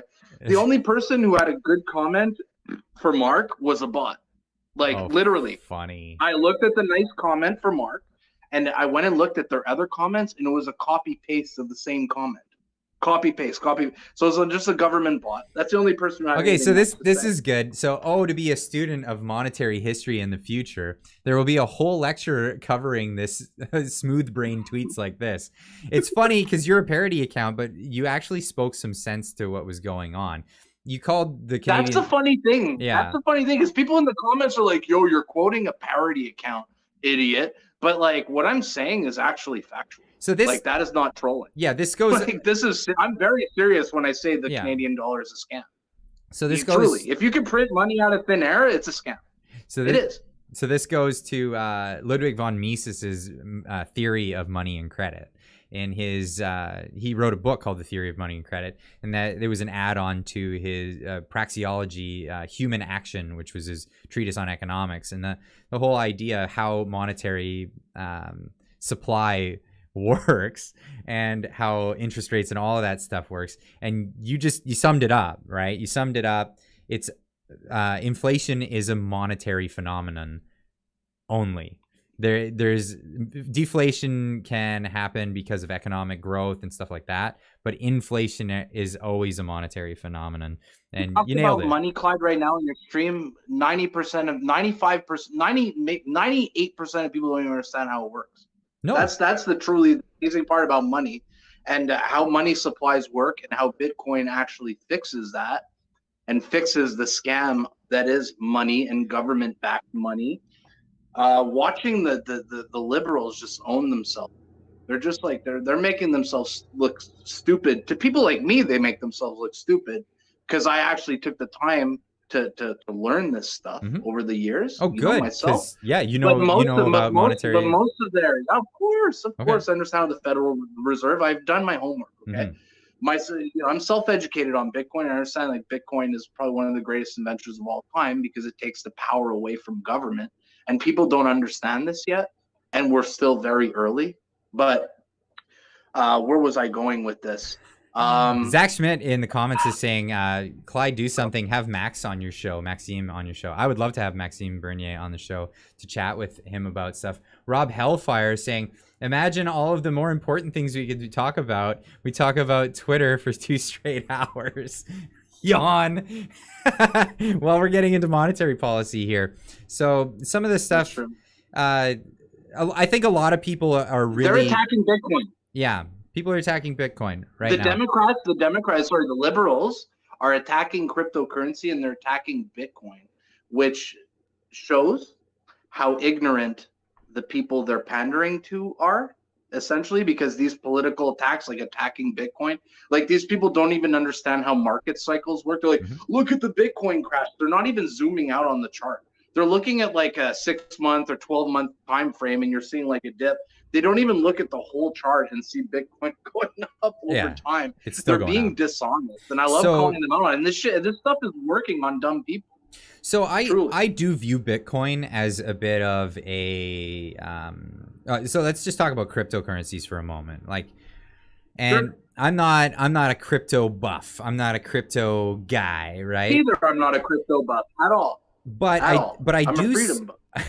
So I do see the crypto market. I do see the crypto market as a bit like the .com, right? So .com bubble that happened in the late 90s and crashed in 2000 was a bubble that was speculated on the idea that you could just make .coms, own a web domain, and then build a business around that, and then from there you could have market equity, right? You have a place in the marketplace. And there we go. Robert Gallagher with a $2 super chat saying Jordan Peterson guest. I would love that. That would be amazing. But so listen, here's my point. Continue this conversation. Here's my point when it comes to cryptocurrency. I believe that cryptocurrency was a lot like the .coms. In the .com boom, there was businesses that would just buy a web domain, have an idea for a business, and then they would go public with that corporation, and then the stock would go crazy and they would sell them, and it was penny stocks, and people would just make a killing, and then whoever at the end is left holding the bag. We saw the same thing with the cryptocurrency market. All these weird little cryptocurrencies with name. It didn't matter. It was just, oh, get into this crypto, get into this crypto. Coins, of course, absolutely. And then it turned Absolutely. into NFTs, and that was another scam. Non-fungible tokens do have their place in the market, but it's not what social media influencers are selling you. That's for sure. Now, that being said, out of the dot-com bubble, which was a massive failure for a lot of people were left holding the bag. A lot of people lost their money. But we ended up with Google. We ended up with what was Facebook out at that time? Great Amazon. Yes. Like, there's the biggest players in the world today came out of the dot-com boom. So it would be foolish to say that there won't be cryptocurrency in the future. You're not going to have Bitcoin and you're not going to have Ethereum in the future. I don't believe that. Absolutely. So these the are market is very saturated right now in crypto. Yeah. Like 99% of it is garbage. Yeah. Like 99.9% of it is garbage. But there is a little percentage of it which is very valuable and it will be valuable over time. And if I could tell anybody anything, like from my couple of years of kind of, I'm like you, like I'm not the most absolutely technical guy when it comes to crypto, but I've done enough homework to understand monetary policy and how money gets printed, and Bitcoin it clicked. It makes sense. Like Bitcoin is truly freedom money. And as a freedom fighter and other freedom fighters who don't understand Bitcoin, if I could give you any advice, is actually look it up. There's a reason the government wants to ban Bitcoin and they're fighting Bitcoin and saying bad things about Bitcoin right now. It's because they want to censor it, but they can't censor it. They're just making themselves decentralized. Stupid it's decentralized. Absolutely. And that's the scare. In a time when centralization is what the governments are all moving towards, anything decentralized. It's like the printing press, right? So like in the 15th century, the Vatican ruled everything. The printing press came out, and then people figured out, I don't need to go to church anymore. I could just like have the Bible at home and read it whenever I want in the language that I want it in. And that was upsetting. That was upsetting because that was the power structure, right? It was the idea that the clergy were the only ones. The government wants to release CBDCs, which is like government-backed cryptocurrencies, where they want to get rid of cash in the future and they want to make everything digital. You guys have to think to yourselves, why is that? You know, why do they want to make all money digital? Are they trying to control what you can buy with your money? Are they going to be able to freeze your money at the snap of a finger whenever they want? It honestly comes, you know, this is where I'll agree with the PPC guys.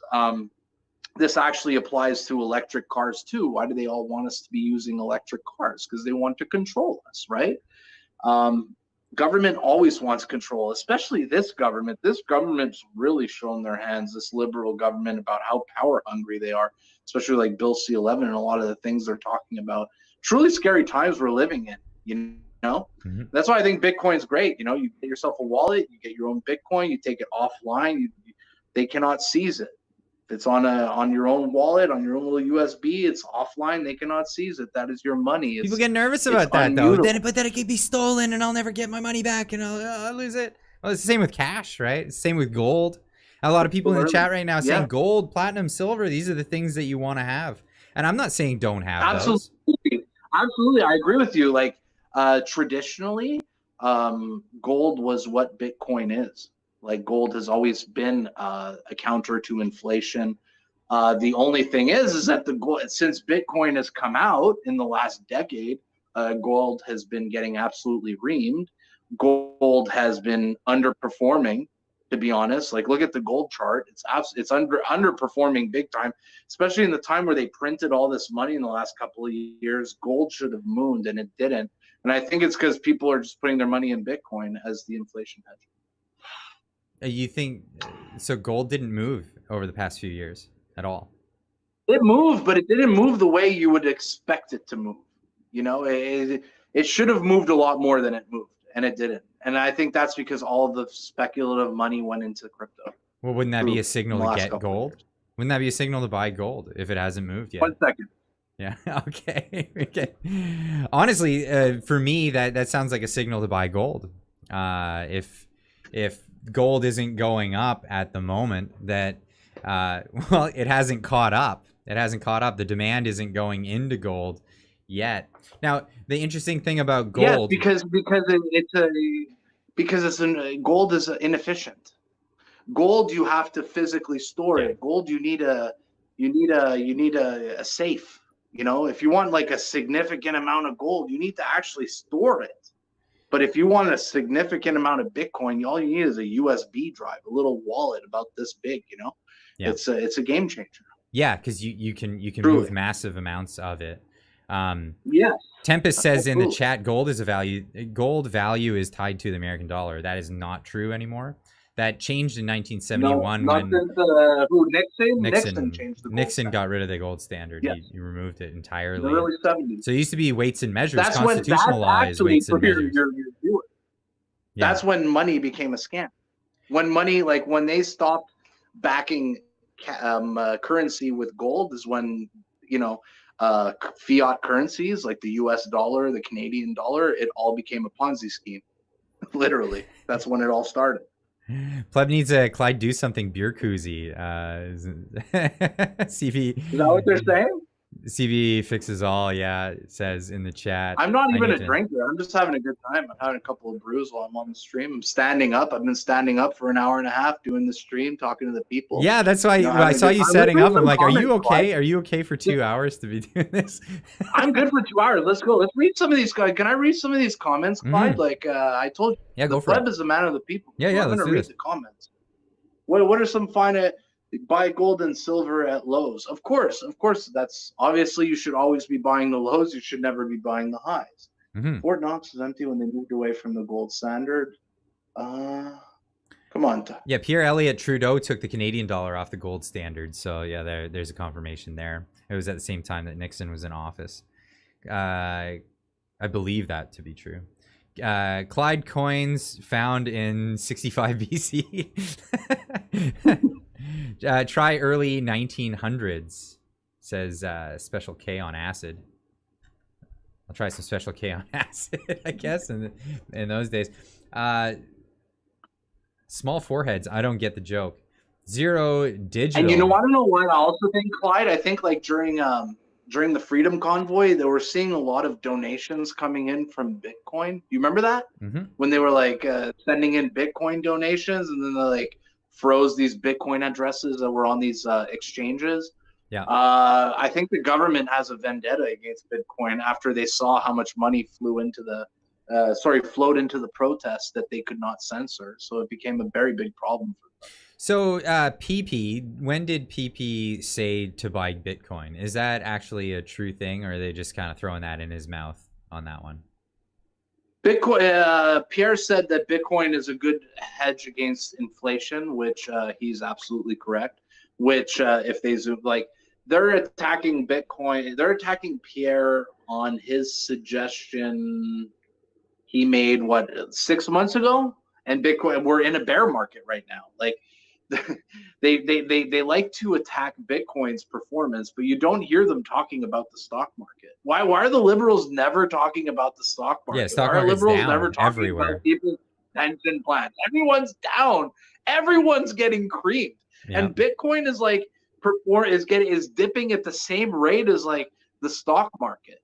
It's even like done a little bit better, but they don't talk about the stock market because it's not a good enemy. It's not a good talking point for them. QQQ. So they're very dishonest. So you got a question for Pleb. What do you think about the gold exchanges?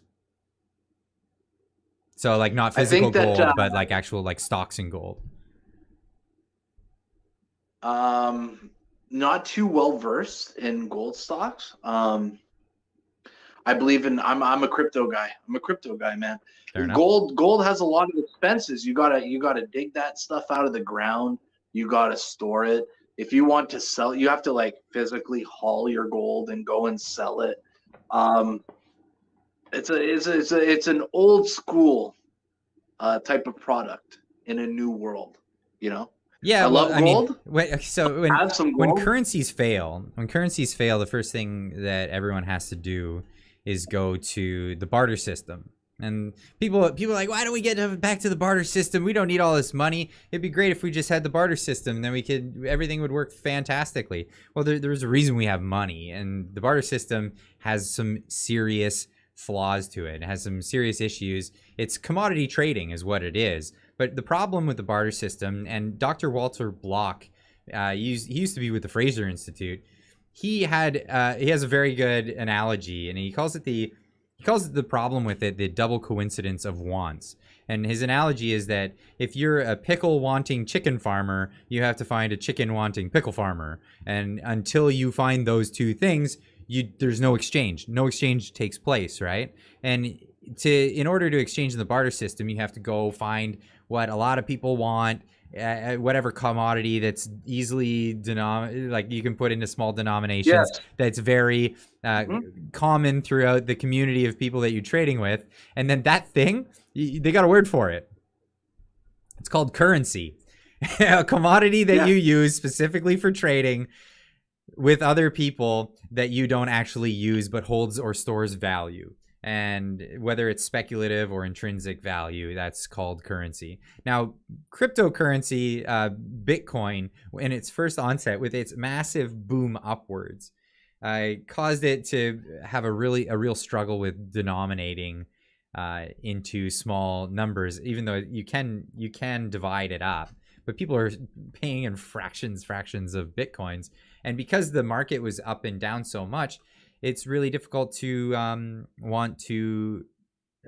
people wanted to invest in it to exchange, to get money out later. They weren't using it as a currency. I think until Bitcoin, over time, the volatility will go away over time, Clyde. Yeah. Like it's going to take a long time. That's what I'm saying. It cannot be a currency until the volatility is gone. The volatility will go away. That's just as we progress and more money comes into Bitcoin, the volatility will go away. That might take a decade or two. But yes, to me, the volatility is a feature, and that's how you make money. You make money off volatility. So I think the volatility makes it an investment, not a currency. No. Yeah. I agree with you. Yeah. Yeah. So it's a hedge, it's an investment, it's a whatever you want to call it, but it's not a currency. Yes. So you cannot consider a thing a currency until it becomes a means of exchange. And no, I consider Bitcoin an asset. Okay, so yeah, that's a good way of looking at things, because I've always because I'll never use my crypto to go and buy things and use in the real. I won't spend it. I use it as an investment. So yeah, I don't see it as a currency at all. So we got another super chat here, $5 from Robert Gallagher. He says, "You made my week, Clyde, when you reported libs ran away from provincial elections. Keep it up. Memes every Friday. Lamau." Love the memes, and you guys are so great for sharing them in the Discord. If you're not a member of the Discord, link is in the description down below. Go check it out and join the Discord. I'd like to have some wobbly pops after the stream and hang out. And definitely love the memes. I love the memes. But yeah, try to keep the vulgarities at a minimum, please. We're trying to keep it safe. Keep it safe. In case you do the after show inside the Discord, that's where it gets wild. That's where you start drinking, where the vulgarities come out a little bit. That's where I try to keep people at bay with the vulgarities. Clyde undoes his tie. Yeah. That's where he lets loose. What are we drinking there? Is that water with a little cucumber in it? With a little lemon. A little lime? Oh, look I use the Soda Stream. I love it. It's great. You like it? I love it. That's awesome. I more than like it. I love it. I think it's fantastic. But what else we got to talk about? What else we got to talk about before the stream goes out? So we talked about the PPC, we talked about the Conservative Party, we talked about Bitcoin for way too long. What else does the chat want us to talk about? I'd love to talk about whatever they want us to talk about. So I want to make sure that you're hearing this audio from this end, because if that's not happening, then we can't do this. So let me just check. Hold on. I'm going to pop this up, and I'm going to make sure you can hear the audio on this. And please tell me if you hear it. The egg-spattered train carrying... Is that a no? I don't hear it, no. Okay, let me figure out this technical problem here, and I'll get this going. That person in the chat, I recognize that name, for the record, while you're doing your shit. That person, CB... Oh, there you go. I heard myself. That person, CB, she tags us all the time. Oh, you're hearing yourself. Something. Yeah, I don't want you hearing yourself. That wouldn't be good. Yeah, I hear myself. Not anymore. Okay. Go for it. Let me see here. Are you hearing this? Prime Minister Trudeau has been if someone wants to know desirable travel destinations, yes. After this, by the way, when we're done this video, I'm going to talk to you about my favorite places to vacation. Because, oh, by the way, it's CB Fixes All, tags us all the time on Twitter. Want to give them a shout out? Oh, yeah. Tempest wants to know about travel destinations. I will be glad to answer that because I love going to the Caribbean. Okay. But CB Fixes All, that's your shout out, man. I see you tagging us all the time. Me, Viva, Clyde, War Campaign, Clyde Do Something. Are you going to join us in the Discord Derek. after? I don't have Discord on my phone, man. Oh, maybe I will. It's maybe a 5-minute. Yeah. It's a 2-minute install. You can get in. Because CB if Mr. Sunshine Baby joins, I'll join. He's in there. He's in there frequently. Yes. Is this the place where he wastes his whole day in talking? Because I saw a couple of videos. Where they're, like, that's his own Discord. He has another Discord. Okay, yeah. They're just like chatting politics all day. No, man, I like Jasper, man. I like Jasper. He's a good guy. I like Jasper. Okay, can you hear this? But nothing could have prepared the Prime Minister for the greetings he got in Northern Ontario. In Chapleau, it was a warm welcome. Are you hearing it? Baskets of eggs and bouquets of flowers. But in Sudbury, it was back to making salads. It was the largest and probably the most unfriendly crowd on Trudeau's trip. Hundreds of angry people hurled insults, tomatoes, and eggs at the private car carrying Trudeau and his 3 sons. When the tomatoes and eggs ran out, they started throwing rock. For many, Trudeau's visit was a chance to vent their anger over the economy. So that was a flashback to the 1980s. Trudeau, Prime Minister of Canada, Senior Trudeau, big Trudy, big Daddy Trudy, yes. The cuckmaster, yeah. Trudeau. Not the one whose father is Castro, but the one who gave his wife away to Castro. The original. Yes, Pierre-Louis Trudeau, the name after the airport. So did you hear that? Yeah, I just want to make sure you're hearing the audio on that. I completely heard that, and it's kind of funny because like the country's in the same kind of space it was when his father was the prime minister. His father was hated just as much as he was. Holy shit, it played out the same way. They're both liberals. The country amazing. Hates truly him. Amazing. Throwing eggs. Yeah, the new Trudy, little baby Trudy, Castro Trudy. He hasn't got the eggs yet. I haven't seen that. But definitely, some things never change. 82 if or they 83, shot an egg at Trudeau, if they egged Trudeau right now, what do you think the meltdown would be in the media? It would be an act of terrorism. It would be, we gotta. And didn't someone it's an insurrection. Max Bernier? Didn't someone put an egg on Max Bernier's head? I don't know. That's like the double standard in this country, right? Oh, you never saw that video? No, I haven't seen that. Yo, there's like I don't think it's a double standard. I don't think it's a double standard in this country. I think it's a double standard in the West when it comes to left versus right politics. Yeah, it's really, we live in a sick friggin' world. Yeah, for sure. So yeah, the vacation destinations. So someone with a green star. What does a green star mean? Does that mean like they're a member of the channel? They're a member of the channel, yeah. So okay, so someone who is a member, Tempest, I believe, asked like what my favorite vacation destinations are. Yo, Tempest, first of all, we're getting into the winter, so you definitely got to get down to the Caribbean. My favorite islands down in the Caribbean are like St. Martin's. I like going to the Dominican Republic. It's not too far away. Man, I'm a big beach guy. Do you get down to the beach at all, Clyde? Do you ever go down to the Caribbean? Unfortunately, every time we get a vacation and we have the time off to go somewhere, we always fly to Japan because that's where my in-laws are. And it's like, oh, okay, we're going to Japan again. And don't get me wrong, I love Japan. I love going to Tokyo. But I would really, really love to see like a white sandy beach have a Corona Oh, in dude. the sun, Oh. just chill. Oh. I would really No, love I to get it. I have get that. it. But Japan. I've always wanted to go to Japan, but Japan is mucho dinero, my friend. Oh, It's well, not a cheap place. we to have go to. accommodation right in Tokyo, so we're good. Oh, you have accommodation. Yeah, I was looking at the hotel rooms in Tokyo. I wanted to like go visit Tokyo. Yeah, it's Man, spendy. that is one expense. That's like Manhattan, like staying downtown Manhattan. Yeah. It's expensive in Tokyo. It's spendy, yeah. Like I So, was like, for sure. It looks awesome. no more ArriveCan, so we might be able to plan that trip. That's one of those things. what I was SCVM saying, saying like, stop I'm already over in the looking at Philippines. I would love to go to the Yeah. Philippines. I've never been. Oh, Philippines is awesome, but you got to go for like at least 3 weeks to a month. Like you minimum 3 weeks, and even 3 weeks is a little short, right? But like because the amount of plane ride, like you're in Vancouver, it's not bad. Like you could probably fly to these places direct or pretty closely to direct out of Vancouver. Yeah. Montreal, I'd probably have to connect. Somewhere.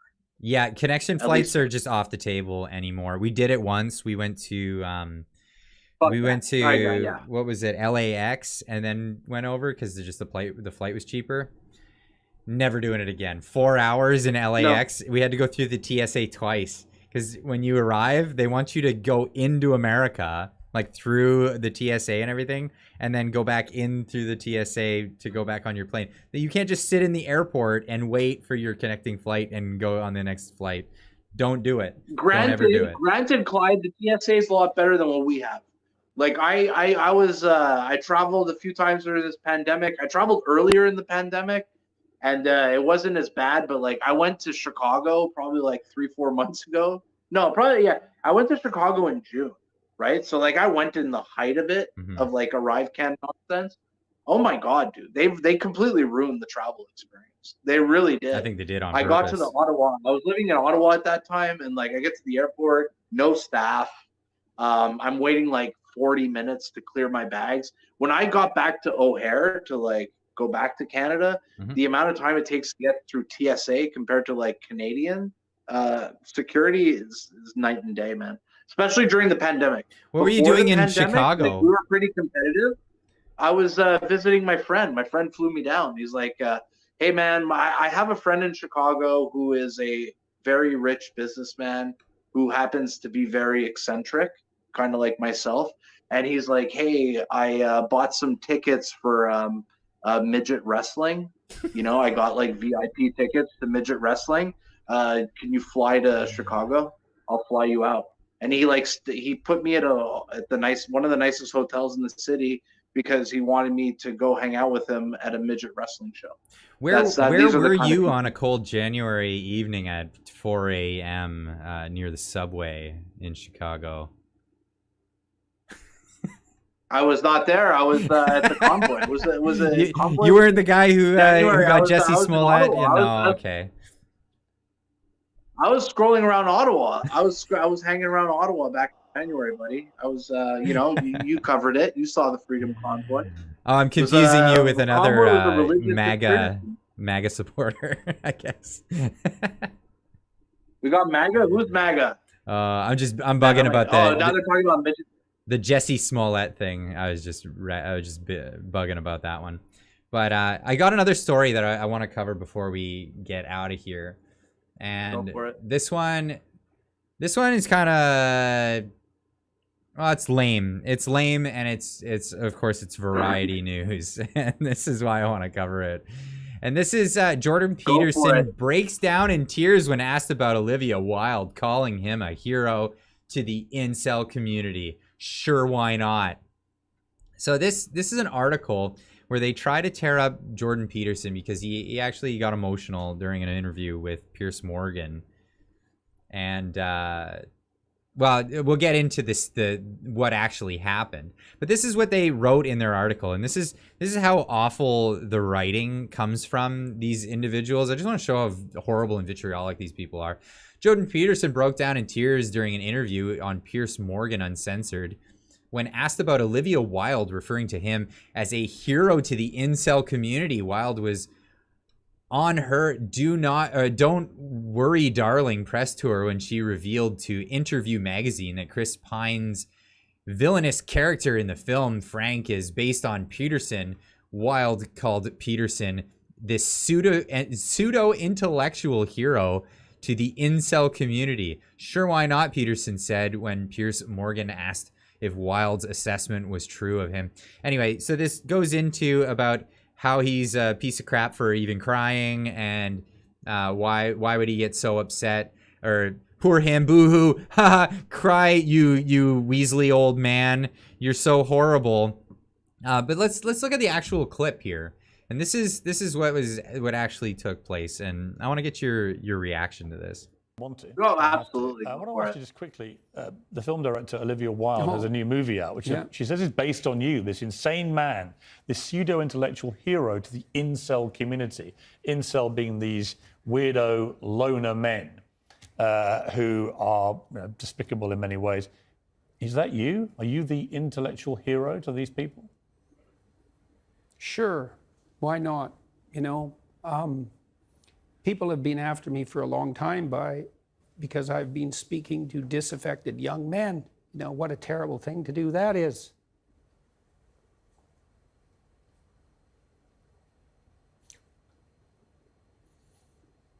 I thought the marginalized were supposed to have a voice.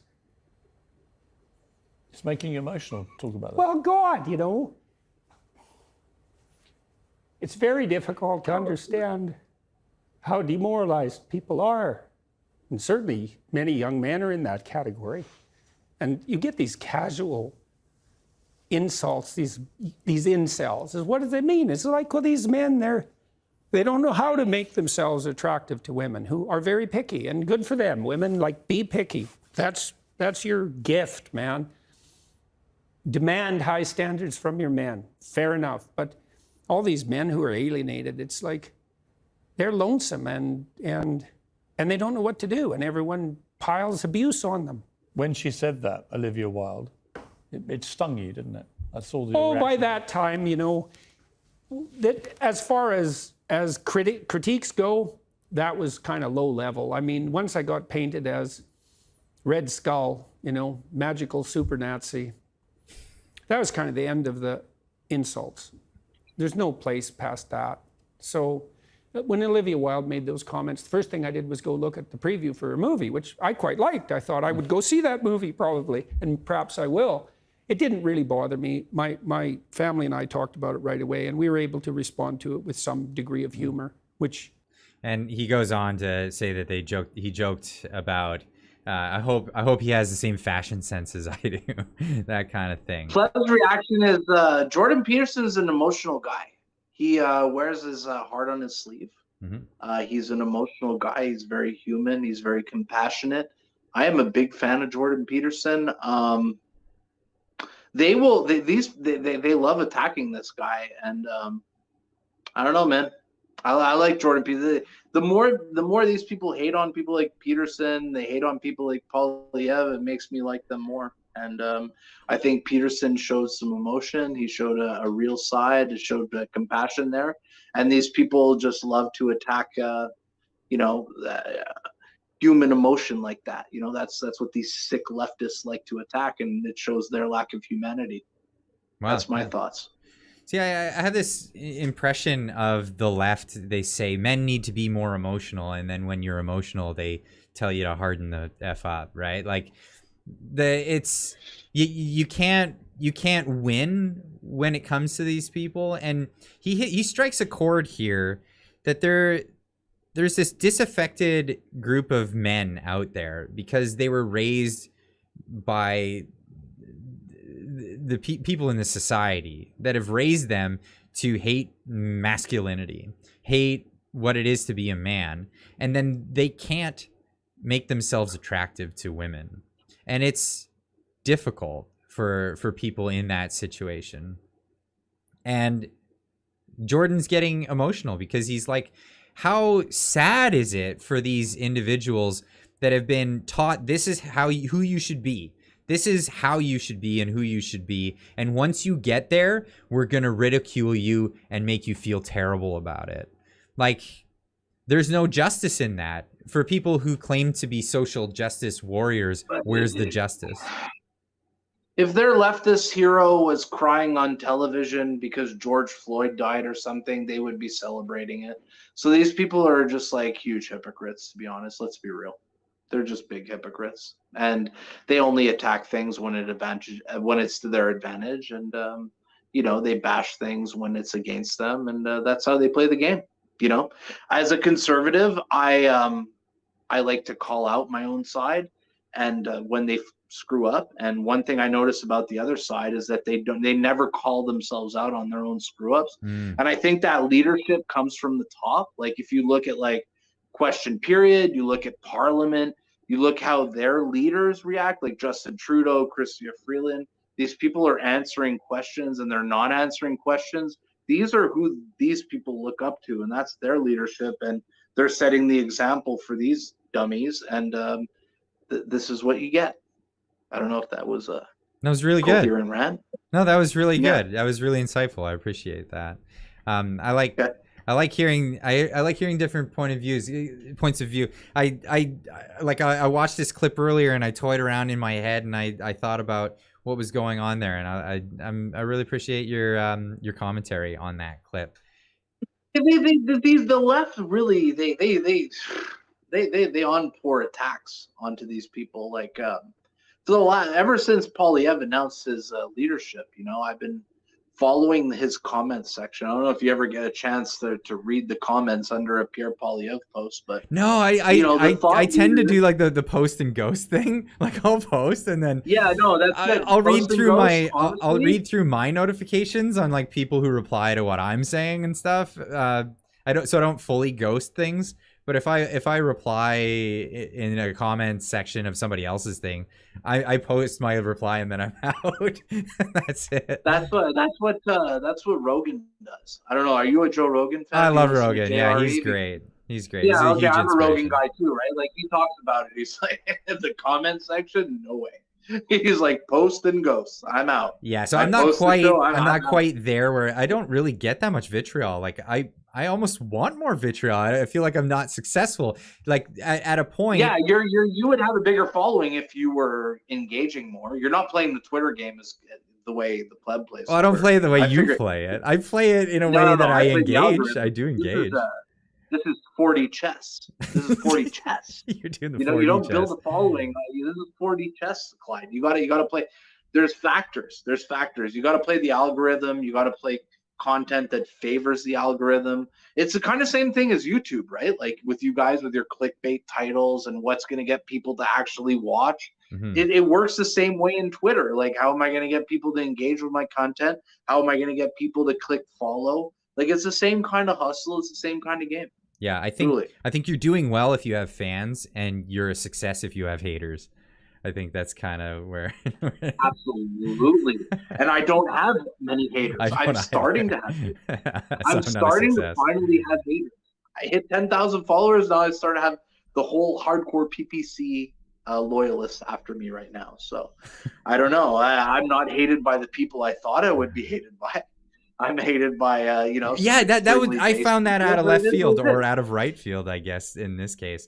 That was a really interesting development, that the people that ended up bombarding you were people on the right rather than and full on knowing that you're a troll too. That's a really interesting. I accept it, man. I accept it. You know what? Bring it on. We'll play this game. We'll play this game. The pleb don't lose. Well, I'm glad you're a good sport in this whole blood sport on the internet that you've engaged in. It's a cesspool, like you said. Post and ghost. You're probably playing it right. You don't need a big Twitter following. Twitter is where the most disgusting, sick individuals go to share ideas. It's a lot better. You know what? I love Twitter. It's a lot better than Instagram, where you have people who just like post pictures of their dinner, or it's like a hot Instagram model and there's like absolutely no substance there. But what if my dinner is really good? I really want to post it on it. I don't use Instagram. Pardon me? No. But like Instagram is horrible. Facebook is just really bad. And like Twitter, I feel like it's a cesspool, but it's the place where the conversation happens. And I feel like it's the place where the culture war is taking place. And you kind of have to be there for the culture war. Because Twitter is where the culture war is.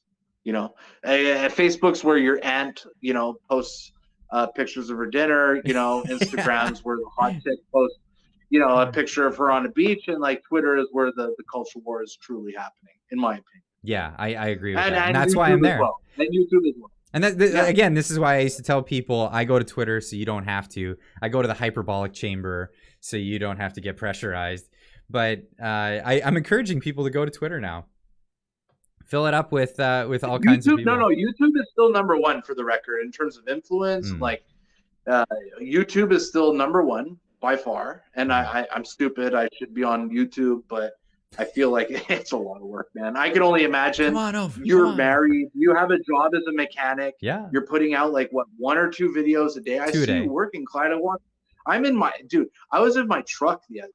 I'm like in my truck. I'm watching your video. Well, I don't know, watching. I'm listening. You know, I got that phone mounted up there. I put your videos on. I got a pretty good data plan on my phone. Nice. So I'm listening to Clyde, and I'm like listening to you. I'm listening to one of your videos while I'm driving my truck. I'm hearing you talking, like quoting me on the Jerry Butts. Remember that video you released like 2 weeks ago? You're like literally quoting me on the attempted coup, and I'm sitting in my truck and I'm literally dying. I'm just howling. Like, holy shit. Did you just say the plan? Yeah. This is wild. You know, that's kind of my life. Mr. Clyde. That's my life. Well, that's great. And well, from now, from here, I'd like to take things over to the Discord where I can crack a beer. I'm done. Absolutely. I'm done my soda water, and I'd like to have a beer with everybody. I want to have some wobbly You've been a good pops. boy. You deserve to have it, bro. Yes. I appreciate you having me on, Clyde. It was an absolute pleasure. I'm going to get better at these. This is like, you know what? This is like my first appearance as the Pleb on anyone's podcast, anyone's show. And I'm happy it was with you because I've had multiple requests already to go on people's podcasts and stuff. But I wanted my first appearance on something to be something I love or something special to me. And Clyde Do Something's channel is something special to the Pleb. Nice. And I'm honored for my first appearance to be on your channel. Well, I'm really happy. Truly. I'm really happy that you feel that way. That means a lot to me. That's no, really... I do, because I saw you during the convoy. You know, I was at the convoy. I was watching your content. If I was not on the ground in Ottawa, I'm either watching the live streams or I'm either watching you or Jasper on your videos on YouTube. Like, I was glued to that. I was glued to the live stream. I was glued to your content. Mm-hmm. That is the reason you guys blew up. That was like a viral moment. Mm-hmm. But to me, the convoy was truly like a religious experience, man. Like, to put your foot down in Ottawa, it was truly a religion. But to be my foot on the ground, man. I don't know, man. Something overtook me. And even you covering it, you got to see the magic of that time. I truly think that was the greatest 3 weeks in our country's history. Yeah. And I'm so glad that I was able to actually see that for myself. And I'm happy, and I appreciate people like you who actually covered it in an honest way. I appreciate people like Viva Fry who live streamed it in an honest way. And I will always be glad to come back and talk to you. And I appreciate you, and I'm happy for everything you did in terms of freedom, in terms of showing people the truth. And I love you, man. I love you. I appreciate you, and I'm so happy that I'm.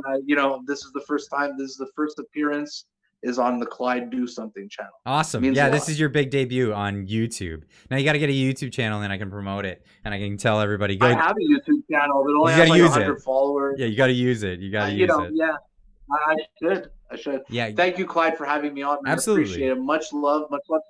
We did not answer the chat, by the way. We got to do this again. We got to do this where it's just all about the chat. Absolutely. Fridays are usually all about the chat, but we'll talk to you soon. Get over in the Discord, and we'll see you in there. It's all about the chat.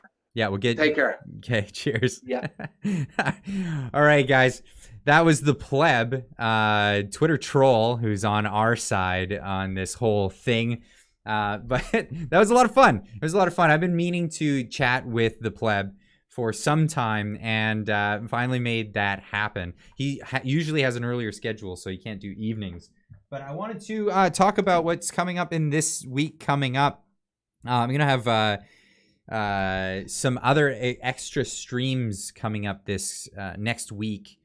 And I have one that I just got an email back. We're just trying to secure what day of the week we're going to do this. but I got in touch with Patrick Moore, who wrote this book that I've been promoting on the channel. This is a really fantastic read, Fake Invisible Catastrophes and Threats of Doom. Got in touch with Patrick Moore, asked him, would you like to come on the channel and discuss what I've been reading in your book so the audience can get an idea of what's in your book and whether or not they would like to pick up a copy. I definitely recommend this book. It's really good. It's about climate change alarmism and what's been going on with that, and just how much of the science is really consensus and how much of it is out to lunch. So we'll definitely be bringing Patrick Moore on for that. I'm looking forward to having a conversation with him because I want to help everyone understand some of the big principles in this, and basically like how some of incorrect science gets pushed around and used as propaganda for left-wing ideology and left-wing implementation of new laws. And well, we're seeing what's going on with the farmers in the Netherlands and what's coming down the pipe for our farmers here in Canada. So we're going to try to put an end to that, stop that. And it all starts with educating ourselves on what's going on in the world of science actually. So looking forward to that. But hey, everybody, great show. Had a lot of fun. Had a great time. Head on over to the Discord. Links in the description down below. We're going to have some wobbly pops. It looks like the pleb's going to be signing up and heading on in there, and we can all have a conversation, chill out, and chat with each other. I'd like to hear your opinion on some of the things that we talked about tonight and this week. So, as always,